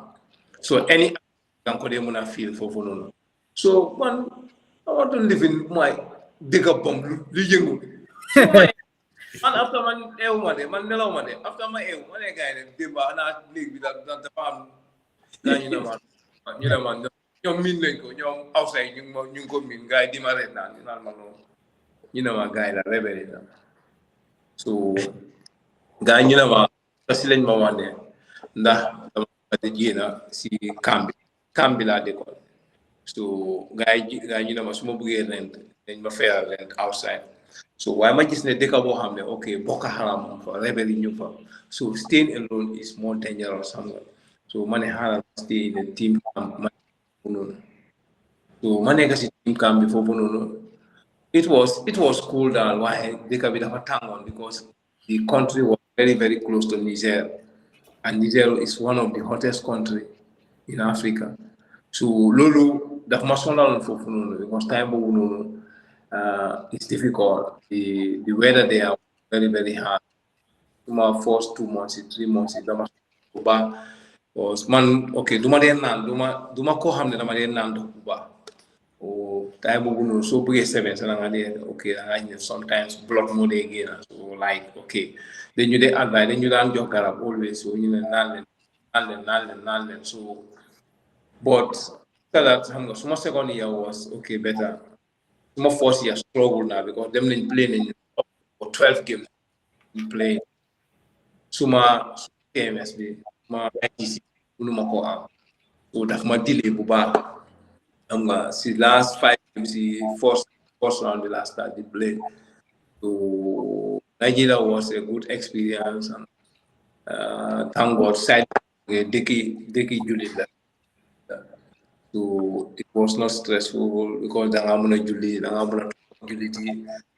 to stress on. So I'm on enough of I had the bar, I came Ghanaian. So also the coach who took me there is a good coach, he's a great coach. He's the former Nigerian national team assistant coach, Imama. Moma General, Moma you want for struggle ma fofu bu baax nak wa déggoon naa ne soo leen winoon ay celebration bu mag la waaye su leen dóoree boo génn du am de stadium in Nigeria in Maiduguri Hausa State they don't need draw. You can play 2 years. We played 2 years. My 2 seasons there, we never lost it. But draw, if you have draw, it's a lose. My first game, I'm going to draw 0-0. Denver, the game finished at 6 p.m., but we were at the stadium till late 11. They told us that if we go out, they will kill us. Why? Yes, we are just money, the government money, without playing, without doing any effort. So they normally stand with cutlass, these big sticks. Guy player bugena then na do. So you are playing. I'm gonna make play. Guy dina saga sel la. So bobu stress me don't let it. So it wasn't great great atmosphere there for football. It wasn't good. But people out of football they are cool people. Why senior play? No. Home game. I'm not better. Okay, some players they don't want to play home game. They don't want to play home game. They prefer to play away game. If you go away game, even they beat you 10-0, they don't care. But home game, you cannot draw. They can act. But win, right? No, you have to win. So, been playing there in that country, in that city. Then after there, when I left there, I told my friend that I can play anywhere in the world. So that change the mentality. Yeah, I can play anywhere in the world. Because imagine playing, and okay, fans are standing waiting for you there. Well, Toldo, so na play home game, ngeen am penalty. Bo naka la dé démé? Right, ñoo suñ tool kat bi du dé gaaw door nak benn boy lañ am ki Abraham. Mo nekk suñ capitaine. Mo nekk penalty kick waaye gaawul na mu penalty su amé benn boy moo dé kick Matthias. So musna sani penalty. No, that this score. Would have this score. Why for so sani penalty mun na la ré. I lost penalty home game. Why yalla ñu dimbalé 90 something. Yeah.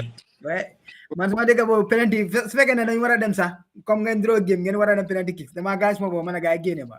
But you have to sometimes, okay, playing in Africa is difficult. It's difficult. Africa, you can't make mistake. And who play? You'll make mistake by force. A mistake. So we have to accept that as fans. But it's very, very hunger. It's very, very sad. To play, be in that kind of environment. You have okay. They don't even know football. That's difficult. But it was a nice place to be. Nigeria is one of the toughest league in that time. Nigeria was that time. Enyimba was on top. Great. So mun nañoo sif si national team bi tuuti then because xam naa time baa ngee dem base wala waaw ñu dem si ñu wax si AFCON bi waaw ñu wax si balaa ñu wax si AFCON bi sax ñu laal si Paul Pout jógee Paul Pout dem si Tom jógee Tom dem AFCON. So dama ko bëgg a laajte sax 3 different coaches yoo xam ne he has worked on that like no four la di boy Gambia, I think I work with number one no is Bonu and Sandon. They coach me. You understand? At time Bonu, Matan boy also coach me with Sandon. You understand? Then Paul Pout Munyo. Paul Pout Bumfajogi, Ki Munyo, the Spanish guy. Martinez la tuda. Martinez, yeah. Yeah, Martinez Bumfajogi. Raul Sabo ñëw na Raul Sabo suma waaji Raul Sabo ñëw na mu dem then Tom mu ñëw mu dem fona ñi la remember and Matar also okay I already name Matar. So you out of all this coach ban coach moo si gën a technical. No football moom man dama believe that every coach has your own tactic. This is what I want to play. This is the system I want to play.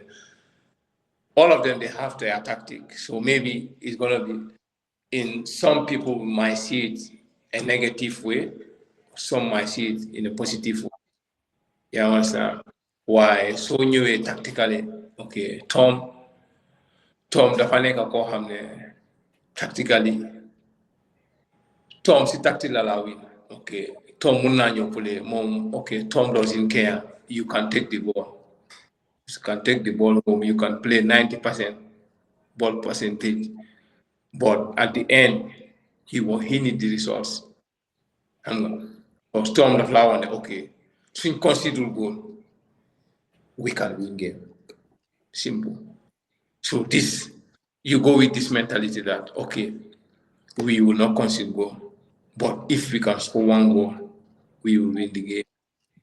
Toldo, so them bëgg understand because ñun fans yi nga ñun moom nekkuñu foofu waaye comme Gambian ñu nekk outside ñun fans yi comme ñu bari mënuñoo appreciate Pet man personally I like waaye ñu bari mënuñ ko appreciate because of the way he plays waaye Soxna said the same thing comme loo nekk di wax ni Timba said the same thing comme tactically the guy is good daf laa wax ne moom lu tolla si game bi soo leen ko defee dañoo am 3 points loolu moo gën a tax sax ngeen dem si ñaari AFCON mën ngaa wax si mentalité bi ak naka la dee tegee tactics bi mind games yi naka la dee demee si dressing room bi on the players man to man management bi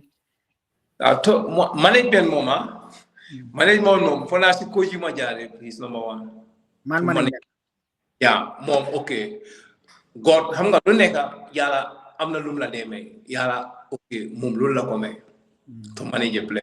Tom is a top guy to manage a player. Tom su la neexoon ok yow su la jëloon sax mu andi la ñu ne la yaa fas Tom su waxee ak yow da ngaa ñëw nga fa ne yow yaa daxa sax c'est ça yaa daxa ku ma doon play so ñun Tom ok ñun example when we were supposed to play with Algeria at home Tom xam nga ñu teg ñu xam nga tactically right mooy bés bu stadium bi fees noonu benn yi exactly Tom mu ne ma ni yaay play When I just now goalkeeper you more Premier League, those goalkeepers they are not good. You are better. I'm not okay. Limbo do got Wow.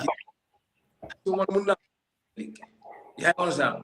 Hey, ñoom footy boy ni hey Mahrez du la mën a dribble ay ñoom yow Ferdinand ñu moo dribble ay ñu xaw ma naka ñu doon plan ñu yaa leen moom yaa ngi understand kii Manchester City la nekk di play mu ngi am salary boo xam ne more than 300,000 per week kii di ñëw fii pour mu gaañu so nañ pare so buñ ko Ana loolu la woon data because keroog data fa play de. no okay no dafa over play sa match boobu noonu ana loolu la woon data dafa daan asay bul wori boy du dara. No, la. Okay, daf ñoo motivate, daf la motivate, ba pare daf la jox confidence. Why? Okay, Tom su la waxee ni lii laa bëgg nga def, defal loolu. He doesn't care. Okay. The coach might tell you that do this, but the fans they don't like that. You understand? Man Tom daf ma ne bul start si gannaaw. Then I will not start. Man, okay. So xoolee ñun okay during my games xam nga under Tom dañoo play long ball because mom dafa bëgg a always first ball ñu sànni ball bi then we win the second ball and it was working so su ma kickee even they win the first ball we win the second ball dañ ko dee train dañoo dem di ko train to win how to win the second ball and when we win the second ball we have to play at the wide area so loolu daf ñu dimbale soo xoolee Gambia on the Tom 90% la mun a wax wala 99% goal yi score yëpp si biti la jógee it's very rare you pass from the middle always counter attack la nekk from the defense you win the ball you play at the blind side and it was working Morocco buñ ko door friendly game biir Morocco loolu la from the defense Pa Modou Diagne he played at the wide area xam nga time boobu noonu Morocco seen team bi yëpp ñu ngi balance benn side Moussa drive the ball xam nga dóor affaire yi deflect match bi jeex buñ score 1-0 first half so mu ne I didn't score okay Algeria Morocco was that time okay so xoolee Morocco seen squad boobu noonu the same is 90% or 99% the same as that played the last World Cup in there from the goal post ñoom Amrabat ñëpp play nañ xam nga ñoom Bono ñëpp ñu fa so the same team it was the same team boobu noonu ñun dañ leen dóor yaa ngi understand dañ leen dóor biir Morocco best coach bi mel rek ku lost penalty bi in the 90 minutes ku lost penalty daf ko daxa balaa gaa yi di dem AFCON because dafa mel loolu la ko drobé team am bi demul si AFCON bi because nu mu loosee penalty because small Gambia ñu ne xam naa small Gambia small nation dëkk bo so ñu dem upset ñu dem Algeria ñu play Algeria ñu draw Algeria we went to Algeria so we collect also a point there with Tom boo bàyyee xel record am Tom foog naa ne musuta lose under these North African countries. He knows how to play with North Africans. But if I'm not either. He beat Tunisia, I think 2 times. Once. He beat Tunisia. He beat Morocco, Algeria 2 times, draw. Mauritania, okay. West Africa, why Sinari, Nagai. Why Tom, tactically, he's very good. Tom. Can we go back a little bit? 2021. Preliminary round qualifiers because that will more on the most important match. But I knew you guys see qualifier proper data again teams in. You remember that match? Both play on the stadium. Be safe penalty.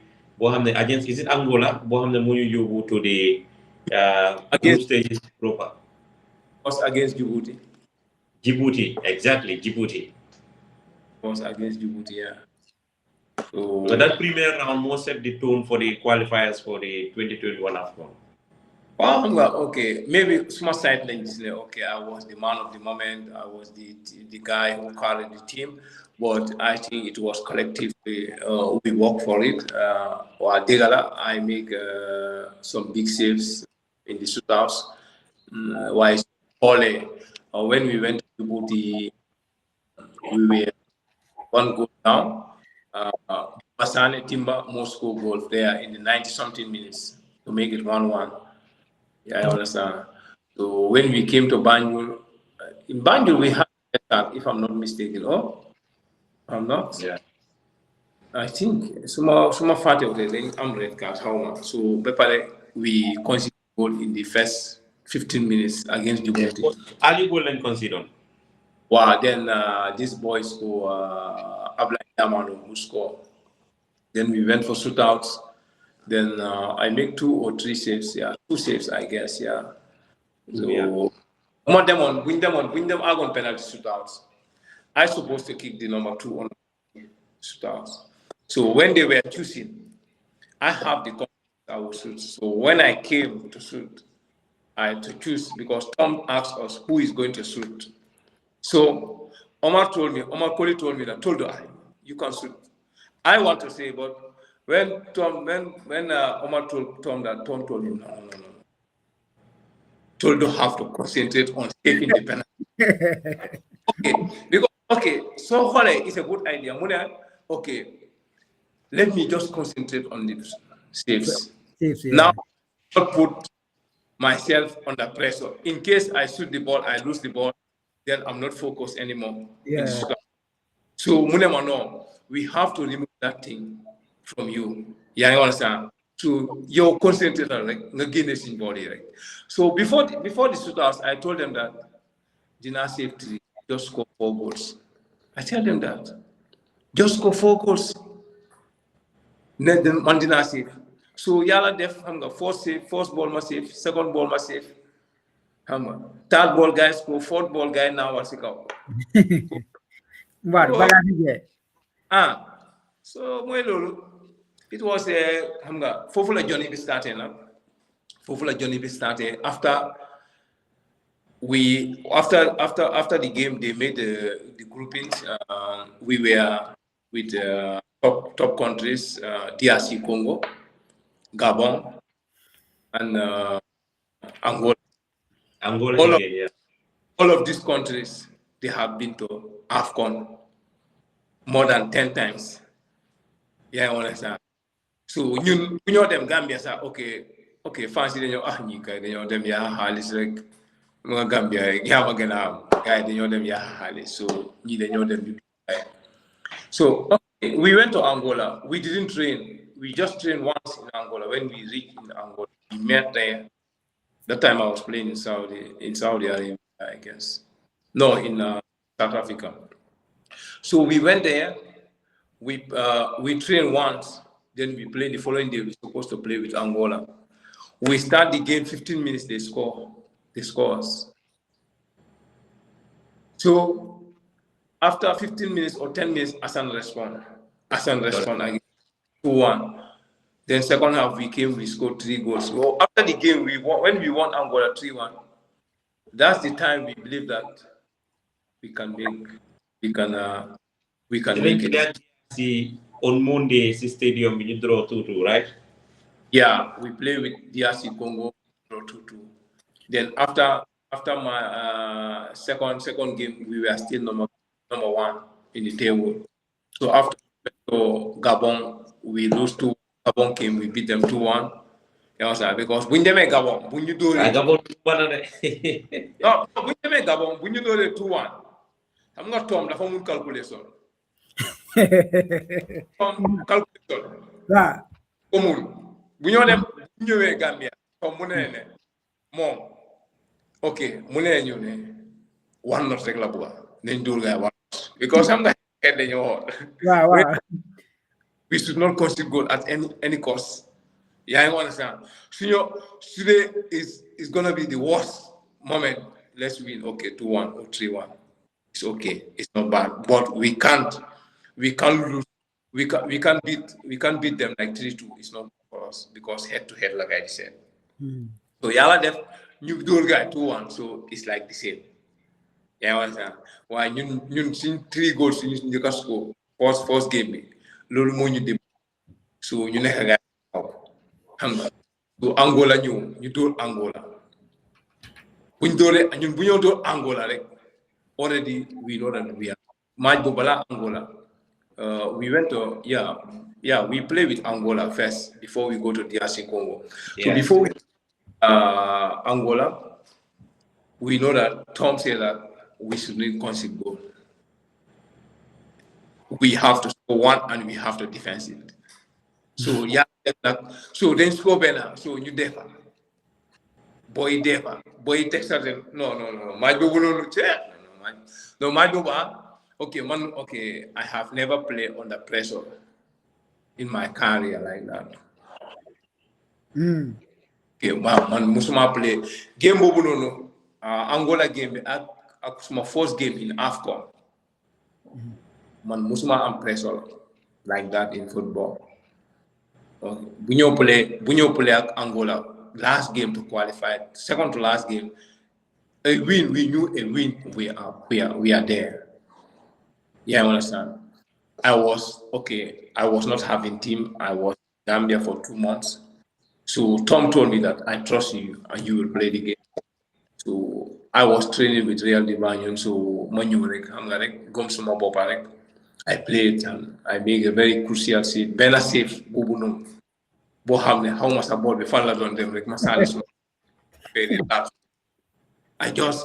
I didn't see the ball because the defenders were in front of me. The guy just ball begin at them corner. Bobo was the last 5 minutes.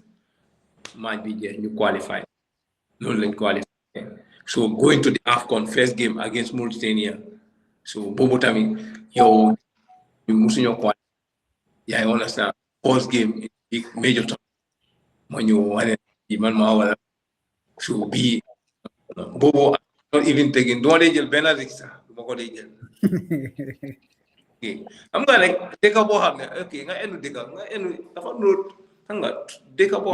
remember at the time, Balani dem AFCON, man, Tom has my while on, Balani do why. So I remember, we used to ask him a lot of questions. He's very, very protective of his players. Yeah, like, players you select, dafa justify. Playing nga, yang am team, amulo team, and that AFCON, was a turning point in 2021 Cameroon. And even though he once told me, I remember I'm on the bench with my mother one day. Okay, you people are only seeing the football inside. But players like Modou Jobe Toldo, Ibrahima Songna, and some senior players from Modou Jai, these are the team you have players, whether they play or not, they are happy. Whether they play or not, they are always guiding the kids. So, the benchmark of your 2021 success was the unity in the team and also the senior players guiding the young players. Was it really correct? No, mom, okay. Mom, I'm not football is not football. Mandama phone. Linga flexibility is very, very important. So, okay, man, I was not saying that, okay, I was so important in the team. Why? Okay, my teammates, they have shown that, they have seen that, the coach also have seen that. Okay, in football in general, I play, I didn't play, I'm not playing, I give support. Because I'm a hamne. So you win, then you want the team win. Then you want the Gambia you win. Yeah, you understand. So man lagom. Man moma timbale. So then dan support. Man dan support sumam dui. Do you okay, couple rek ba. Damala wax ne couple ba. Man I give support. So I could play some questions damala de support. Yeah, damala support, damala your courage. I move you. Nyom Pamodu was also like that. Nyom Sona, Omar Koli, all of them, they were supporting. Your relationship with Babukar, right? Even though you're not negative play better plus, it was very, very cordial. Babu mom, suma wine, mom, okay. Lamoko, dama ko dee support daf ma dee déglu xam nga dama dee wax ak moom bu baax baabu dafa nekk koo xam ne ba léegi dañ dee wax ba léegi ba gannaaw ëllëg dañ dee wax so xam ni ñee mën a waxtaan si lu bari out of football so he is very very important man da nga ne after the AFCON in Cameroon dama bëggoon a bàyyi so waaye baabu si boppam mu ne ma noonu soo bàyyi now it's not the right time for me maa ngi doog a ñëw si système bi nii so maa ngi start di play nii so génnee fii rek dama ñàkkata support you have been like a brother to me dama dee support moom wax na ma sax moom famille bi di appreciate me because moom tamit dafa wax loolu tamit famille bi so kii daf ma dee support kii du dee am any grudge on me no dama fi ñëw man dama ko dee wax gars yi ne okay I'm not here to compete with anybody. No, I'm not here to compete with anybody. I just want to help them. I just want them to move. Because, man, Tom, yeneen games yi Tom su ma bëggee play dama ko dee wax ne no plan fii wallahi dama ko dee wax no bàyyil baabu mu play you understand so nekkuma foofu noonu okay I have been like okay my selfish no I was there to guide them. One lane it's normal. I have been there before them, so I have the experience. More than them. That's what they need. It was advice from me. You understand? So honestly, that side, dama santa yala kuba. Okay, people in yom sumo wahe kami din di dulu. Nga nekk mag class kami boy respect la okay dama bari caaxaan nag everybody xam nga man dama foni man gars yi di neewa dama foni so dama dee neexal place bi tamit léegi nga xumbal bagage yi gars yi naan waaw so mooy loolu interesting so bés xam naa ne ñu ngi desee 9 minutes or so man lu ma bëgg a laaj because time boobu noonu yaa ngi doon wala network bi clear noonu yaa ngi woon si dressing room bi because xam nga bi dressing room bi yow yaa nekkoon leader bi si AFCON bi waaye boo doon start yaa ngi nekkoon xale yaa ngi nekkoon ñoom Jato yaa ngi nekkoon ñoom Ibou Sila ñoom Sefo ñoom Idrissa atmosphere bi time boobu naka la meloon xam naa time boobu yow doo wax yow da ngaa toog rek nga nekk sa side nga sega waaye comme di nga observe environment bi naka la daan mel in terms of motivation bi ak yooyu noonu time boobu noonu time boobu bu mën a nag de waaye okay it's different time boobu noonu nga ne okay ku nekk danga ko dee mën a jàpp sa side yaa ngi mën a so ku nekk danga ko dee mën a jàpp sa side man su ma ko di moolu ku nekk danga ko dee jàpp sa side so ku nekk you don't want to talk only okay dañ jee caaxaan okay danga caaxaan koo xam ne okay yow kooku nga xam waaye nekkul ne you can play with anybody amul foofu noonu time boobu noonu but it's different now people you chat with everybody you laugh with everybody and you share your experience with everybody but before it was nice because time boobu soo xoolee national team mag yi ñoo fa gën a nekk but now recently time boobu noonu you can't see a player for 18 years or 20 years in the national team very rare on Buma Fanek. Yeah, I understand. But now you see 17 years, 18 years, 19 years, 20 years in the national team. So eight different bobu noonu. Xam nga fekk ñoo xam ne okay they are 27, 28. Ñi ñoo mel together. Ak nga teg ay xale ñoo xam ne okay am nañ 19, 20. Du nekk benn. Atmosphere du nekk benn. It's not possible. Already comme nga jël ñoo xam ne they are responsible xam nga ñale okay they are responsible but okay seen age wise okay difference bi mu fa so loolu tamit dama foog ne loolu moo nekk ak difference bi waaye otherwise soo xoolee ñaari yëpp I think both of them xam nga dama gis ne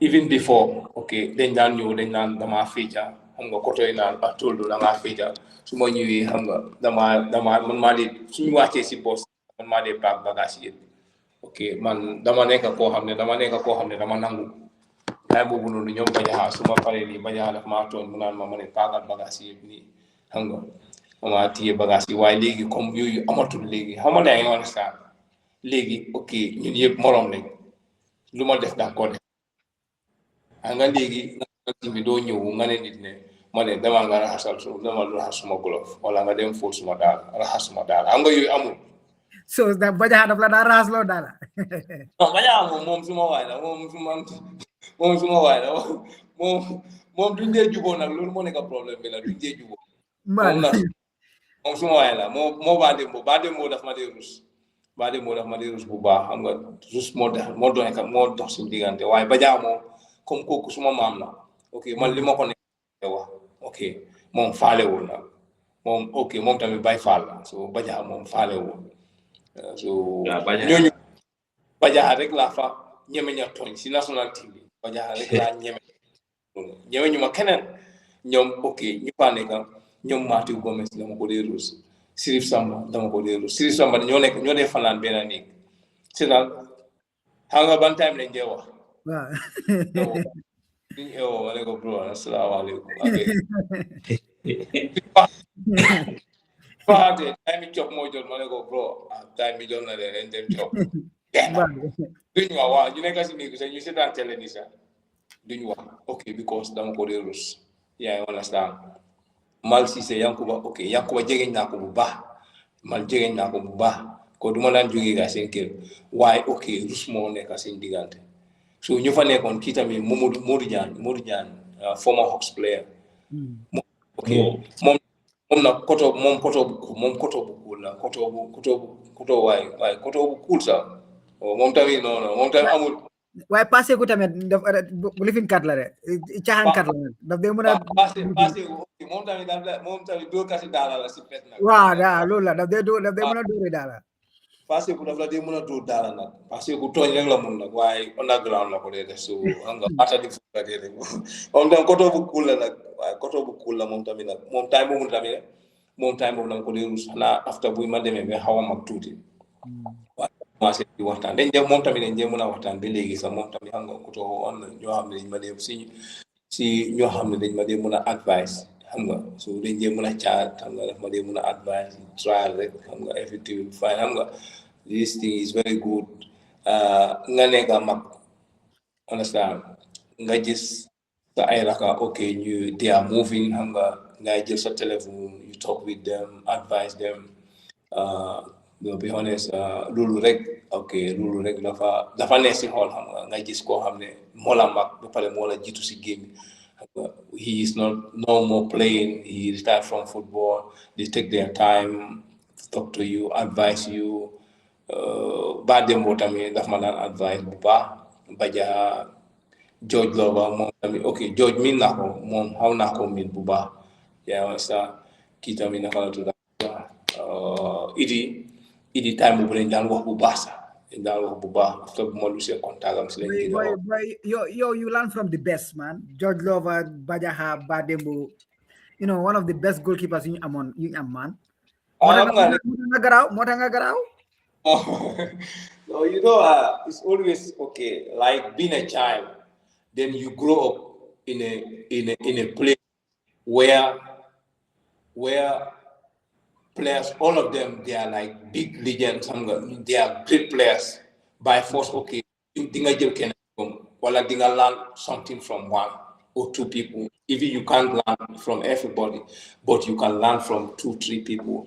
So man advantage bobu am na ko bu baax, and bu ma nekkoon si groupe bobu noonu they like me so much. Bëgguñ kenn bëggul dara.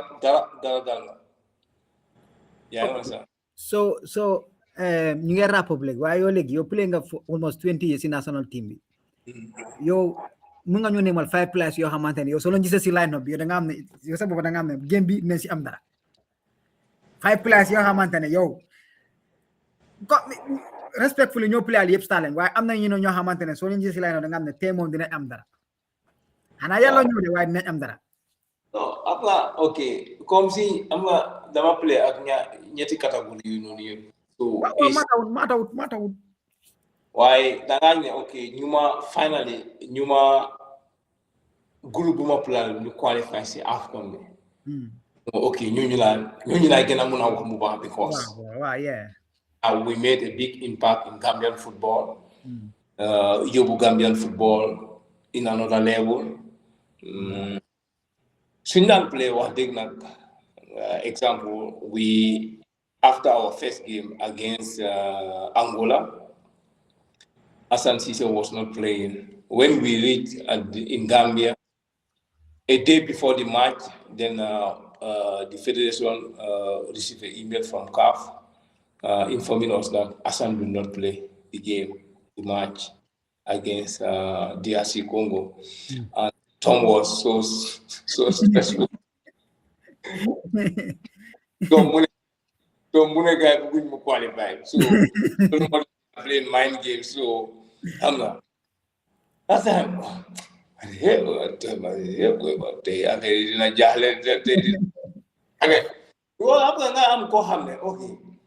Nga am ko xamne player bo xamne yow seen so demé play nga xamne dafa tanga rek so amé ben dafa jam so yow bobu la nga dé ci man la ki méti boy luñ méti boy dañ bala ñu lay suma lu méti légui le timbala de bogal mu ma boy intem asan da basko madu ku nek okay xam nga am you made like that. Like the Vasco, it will happen.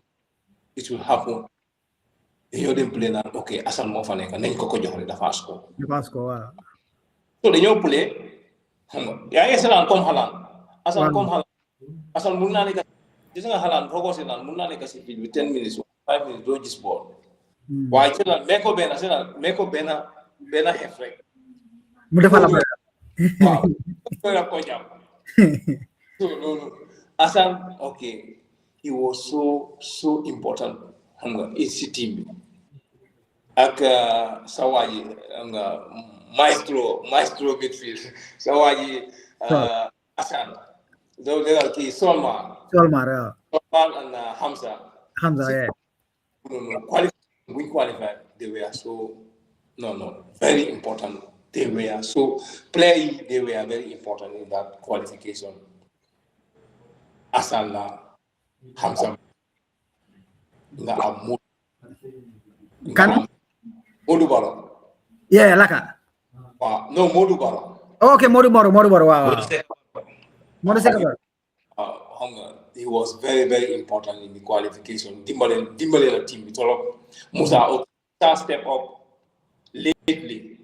Okay, since starting he was not okay. Why? See, middle of the qualification. Musa Kona, the most important qualification. I understand. So he was a very, very important player for the team, making that history for the first time. It was amazing. Also, Kitami Omar time was not in play. Omar Sumisi game. Omar Dumade Nyams. Okay, man is supposed to be man. Omar Moma gena jege si defender ak Timba. They were okay. These two players, and I saw like John Thompson. So me say Ken Tom Munna Febas. Ken so me say okay. Okay, this partnership is not been like just national. We play together in Real de Banjo. Okay, Timba saya Omar. Play together in Real de Banjo. We all play together. So do nega nekune relationship bo xamne dafa nekal so partnership dafa len yobu to level guy play in the national team for many years but ñooñu de important team bobu non su ma la waxe duma muna name so waxe five you can't name Ablay Diallo su ñoo dem play Ablay was not Ablay su gaño sax time bobu non mu ngi nekk mens ñu wara def team selection ñu ne jamano du ñëw way nan day that was good because Ablay mo moy magic mo moy dribble bu jox waaw dafa graw qualification kii Modou Baro mu fa koy nga waaye soo ko yónnee comme jet so ak force handi ball bi balaa ball bi di gën a trop jëm na so ball ak ball bi num gaaw Modou Baro daf laa luxu sax Buba Diop soo ko joxee 3 minutes 93 minutes si la dañu play 90 minutes referee bi ekkati fourth referee bi ekkati 5 minutes soo ko ànd laa luxu sal go Mbadu Buba Diop moo ñu ko xanaa xamul Buba Diop moo ñu qualifié loolu ñoom ñu ngi wax ne man la man Buba Diop moo ñu qualifié loolu de all the crucial game goals yëpp moo ko score. waaw dafa jógee second half rek di score. I remember even DR Congo fii sa 2-2 bi. DR Congo 2-2 bi mooy dafa ñëw rek jàngaay Buba Diop booy team boobu noonu Steve bu ñëwee Angola Steve dafa ñëw second half amul sa 5 minutes mu def assist bu ñëwee Gambia Steve am na ñetti assist xaw ma 4 assist during the qualification ba pare yëpp crucial goal la even bu ñëw in Angola moom moo dribble pass the goalkeeper ba pare mu pass waaw boy score so team boobu noonu bro ñëpp a important waaw ñëpp dekkat lañ de non team boobu noonu ok team boobu xam nga lan moo si gën a ne si team boobu noonu bro xam nga comme nga nekk famille nga nekk si liggéeykaay nii ok yow del ak ñeneen 5 waaye ok yéen xool liggéey bi ok moo leen boole da ngeen xool ne life bi moo leen boole àdduna moo leen boole ngeen nekk benn den ngeen ñëw bokk nag liggéeykaay liggéey boobu yéen li ngeen di def da ngeen di soppalante da ngeen di laykante so loolu daf ñu dimbale ñun time boobu noonu ok we criticize each other ok yow yaa del yéen a dee fanaan benn néeg yaa ngi sax man dama dee move ak yéen booy soo pléwul booy wala nga sànni temps su ñëwee booy dañoo toog nii si grand place yi si nekkee kam ne njee mën a toog nii dem toog benn place nag di xam nga waxtaan si pour sign booy del yow tamit booy loolu booy da nga war a def nii booy dañoo dóorante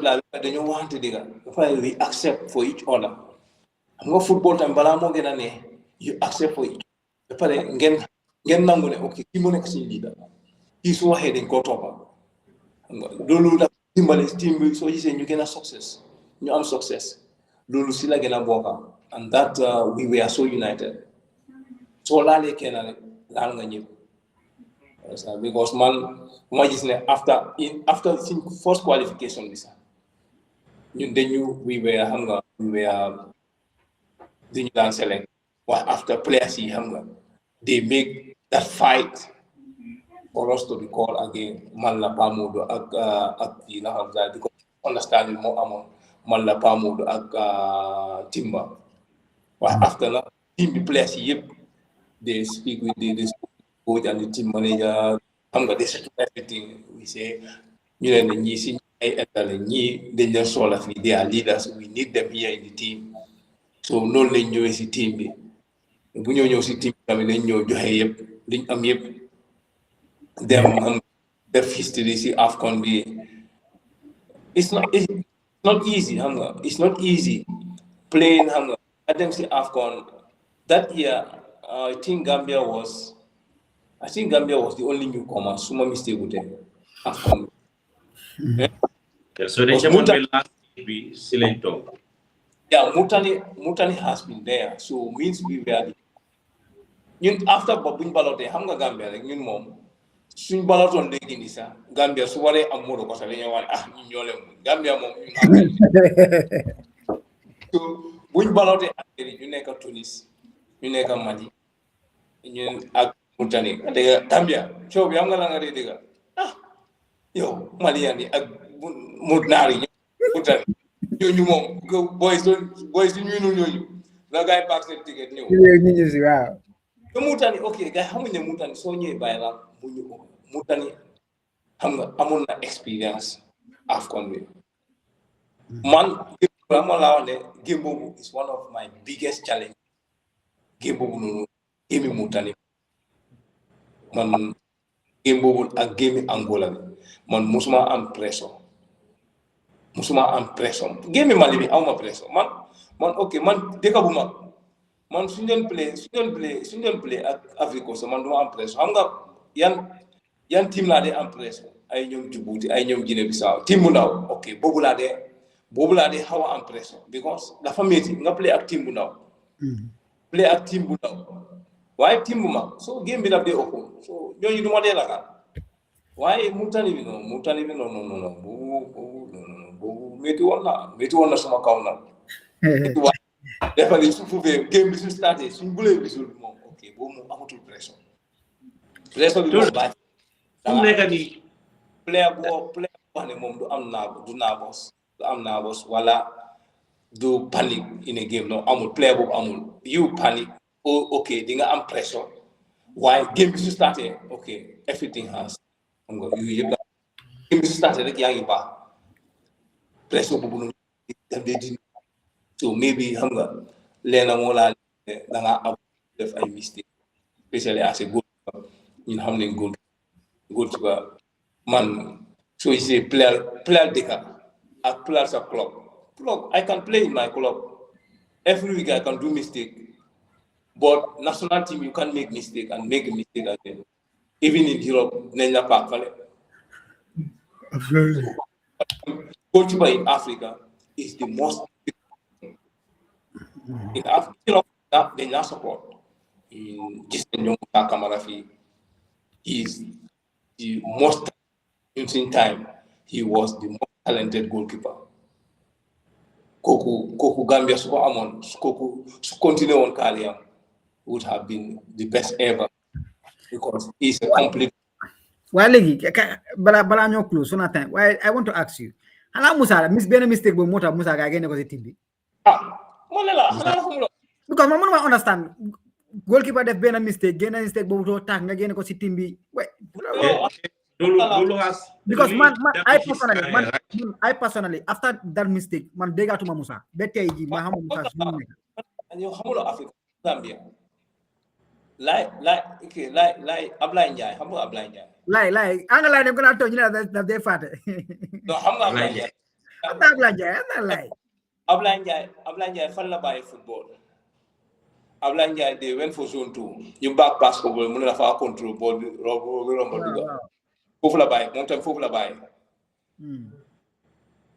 bi gi naka Robert Badji moom tamit benn mistake moom tamit si la nóbbu in Gambian football moom laa wax ne ok goalkeepers we are always at risk especially in Africa duñ la demee second chance soo defee mistake rek dafa nasa dafa def nii ok it's like goalkeeper moom du nit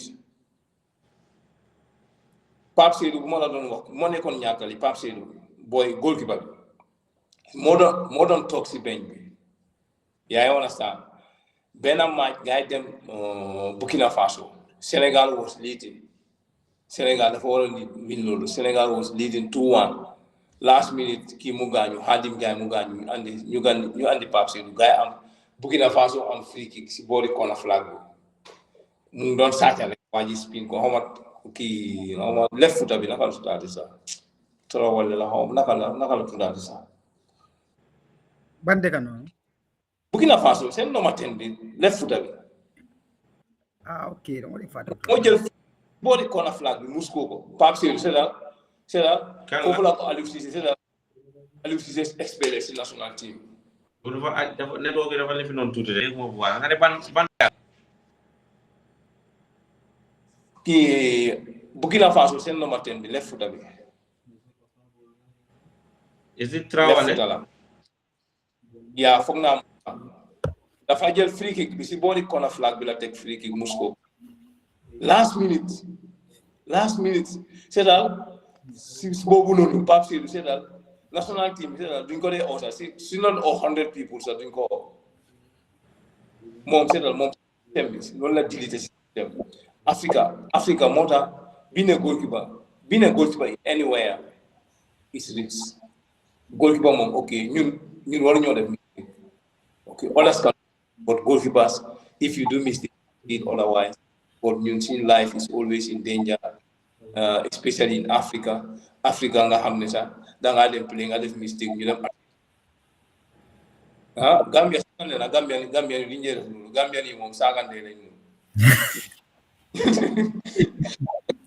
ñun saagante So Angel Wajal Toldo, I know you're a legendary figure, you are an inspirational figure, but the interesting part is, I mean, your goalkeeper Ngabenga retire, Sadom Tamit, Jil's a footstep. How do you convince him to play? Or is it a choice or hanga? At some point this one what you do this alone? am nga in life nit ki moom sax wala sa brother ak lu mën a nekk you don't choose for them yow bàyyil gars yi ñu choose suñu bëggee nekk box nga support them in that box suñu bëggee nekk teams support them on that so moom loolu la bëgg a nekk as a goalkeeper so ma ne xaaral dinaa ko support foofu loolu because moom foog nga fekki gars yi ñoom seen bëgg a moom loolu la bëgg a den ma fekk ko foofu noonu so and mom okay he loved the game bëgg na game trop moom son dama dee mun a jotee ak moom sa naaj bu tàng sa dafa añ rek mu ne dafa dox si ma ne ko naaj bu tàng bi ni ngeen nelaw boobu time bii nii ma bëggee wax sax ma naan bi yow waaye bro ma fu ne si affaire si boy si yow la ko gisoon de bro waaye loolu lañ ma dee wax ñu naan ma yow nga xam ne tànki neen nga daan def ak sol ñamba nga génn ay xale léegi dañoo sol xam nga dañoo sol dara bu baax dem génn so mooy loolu de wala moom mooy loolu waaw moom nag ok yal na ko yàlla dimbale daal because ni ma wax rek bugga na génn bi am na da talent bi waaw so loolu moom la des. How important is it for him si stage bu nekk ne because I know you don't want to put pressure on him fu mu nekk da nga ko fekki foofu noonu bëgg koo dimbale yow boo doon play boo doon living comme moom age bu mu nekkoon yow you don't have those type of guidelines yow da nga doon play strike wala nga play goalkeeper di lambatu waaye léegi yow play nga at the highest standard represent nga réew mi am nga experience liggéey nga ak yu bari like what do you do to help him pour mu improve game am bi day by day year by year non comme li nga wax ñun amutoon ñun xamuñ loolu sax ñun taay boobu loolu da ngaa xam ne da ngaa am match nga ñëw nga jógee train sax nga ñëw ñu yónni la nga dem bundu bool nga jënd saaku maalo indi ko sa bopp bi nga ñëw sumaay wàcce ko nga war a dem play nga pare añ dem training dem play so léegi loolu amatul so ndoy ok everything is easy for them nit ki loo bëgg a léegi nii ok dafa yow yaa ngi woon a saa comme ni ma wax rek man ok li ma mun rek pour support ko la su ma Gambia on holiday ma train ak moom lim ak ma gis moom tamit ok moom weakness am ma dimbale ko si loolu fekk ko foofu noonu pare dimbale ko parce que goalkeeper xam nga seet goalkeeper di nga xam ok am so nga liggéey si weakness am dama dee mën a wax moom ok he's open to nga waxtaan moom bu baax dama ko dee mën a advice defal lii work on this te moom ok yàlla def na sawar na especially su ma nekkee Gambia time boobu ok daf dee gën a extra motivated waaye su ma fa nekkul sometimes xam nga affaire yi xale la rek so dangaa war a besoona balaa ñu koo def so moom ok I'm just wishing him a good moom wax dëgg he love the game moom always affaire football foo ko fekk affaire football so ñun we are lucky now kids are lucky now we don't have this kind of before you go to train you eat at 2 p.m. or 3 p.m. 30 minutes you go and train but now so what a place nga nekk xale sa in Gambia you have a game at 4 p.m. Some families you have game you're trying you tell her I'm gonna put consider because you have a game every family I'm gonna get because they see how football can change someone's life to right the families friends they are supporting especially a parent or brother or uncle any other thing when your child is doing something you see that he love it We just support them, advise them, show them the right. Yeah. So Toldo from nekani mom spending 2 hours 20, almost 30 minutes. Thank you so much for coming. Your mom. You ngi bëgg start beneen initiative mooy Gambia suñu play. We have some kind of match analysis. I know we'll talk to you more about it. Based on your experience and all those things. Well, thank you so much for coming, and then we appreciate it so much. And thank you so much for all what you've done for Gambia. 20 years of service. No, 20 days is not 20 months. Thank you very much. At Dekamon, we are all here for what you are doing. You are serving for your nation. Because this, maybe some of the Gambians don't know me, especially now. But at least watching this program, you know that exactly. goalkeeper for the team. So everybody is serving the nation in different ways. Different ways, absolutely. Serving as a player, as an ambassador, but you people who are doing this thing, expanding the game, and the support players coming in and week out, interview them to know players, their ex-players, to for your work, for your hard work, so affaire daal suñu dëkk la daal, so affaire daal ndànka rek we will all achieve together, especially for the love of the football. We know that we all work at one side of football. Yeah, absolutely. Work. Yeah, man.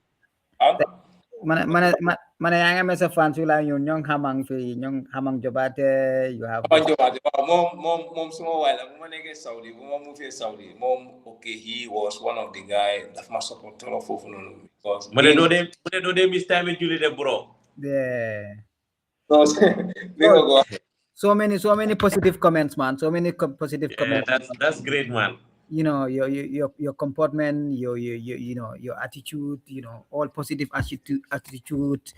Sapphire Daily Press, a lot of them, Bilal Janko also, gave a similar, remark. Bilal and Hamang, okay, we've been the same place in Saudi Arabia. Even my first game in Saudi Arabia, they came. They were 5 or 6 of them. They came to support me. They really supported me while I was there. I didn't know anybody. In the weekend, I was always stuck in my room after training. Dumade Gina, how ma juma why boy bilahi man munuma fe gaay dañ ma day ñew jël yobuma ci juma bi nan ma juma bi ngay julé ni xam nga di gina di dem top xam nga di ma génné, so they were so supportive, they were very good, be paré am diiné nak nga ñooñu mom wax dëgg so démé place bo xamné yañ am diiné force, so yow sa boss fo mu feñ, so ñom mom tam ñom yépp Bilal Janko mom borom baax la ak xamam di leen wax ni jërëjëf si everything kontaan naa si ñoom yëpp also the viewers jërëjëf those who took their time to watch this show di leen wax jërëjëf yéen tamit comme jël ngeen seen time I know now it's very late di leen jërëm di leen sant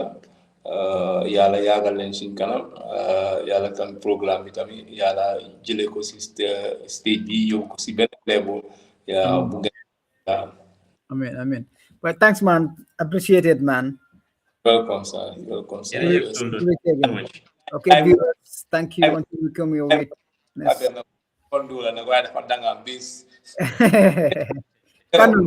Kanu Tero sama koto la de tay mo non way football lak la xam na koto Tero ay Gambia ñu xam football gis nga ñu mën football dañ dé bay wow Tero sama koto sa ma la dem campagne ak tay mo na dem school non hay suma do school rek na dem campagne. I personally play with him. He play with. Okay. Voilà. So time time boobu noonu non Ablaye continué woon si football xam nga rek football daal demoon na ba play sports ak yéen waaye booy stala boy tero stala boy waaye moo tax côté bu dangam la duy nangu nag tero bañkat la de real bañkat la boy bañkat la di daay waaw nga nuyul ma ko boy okay no go dégg thanks alright man okay thanks all right, thank you so much Toldo, thank you.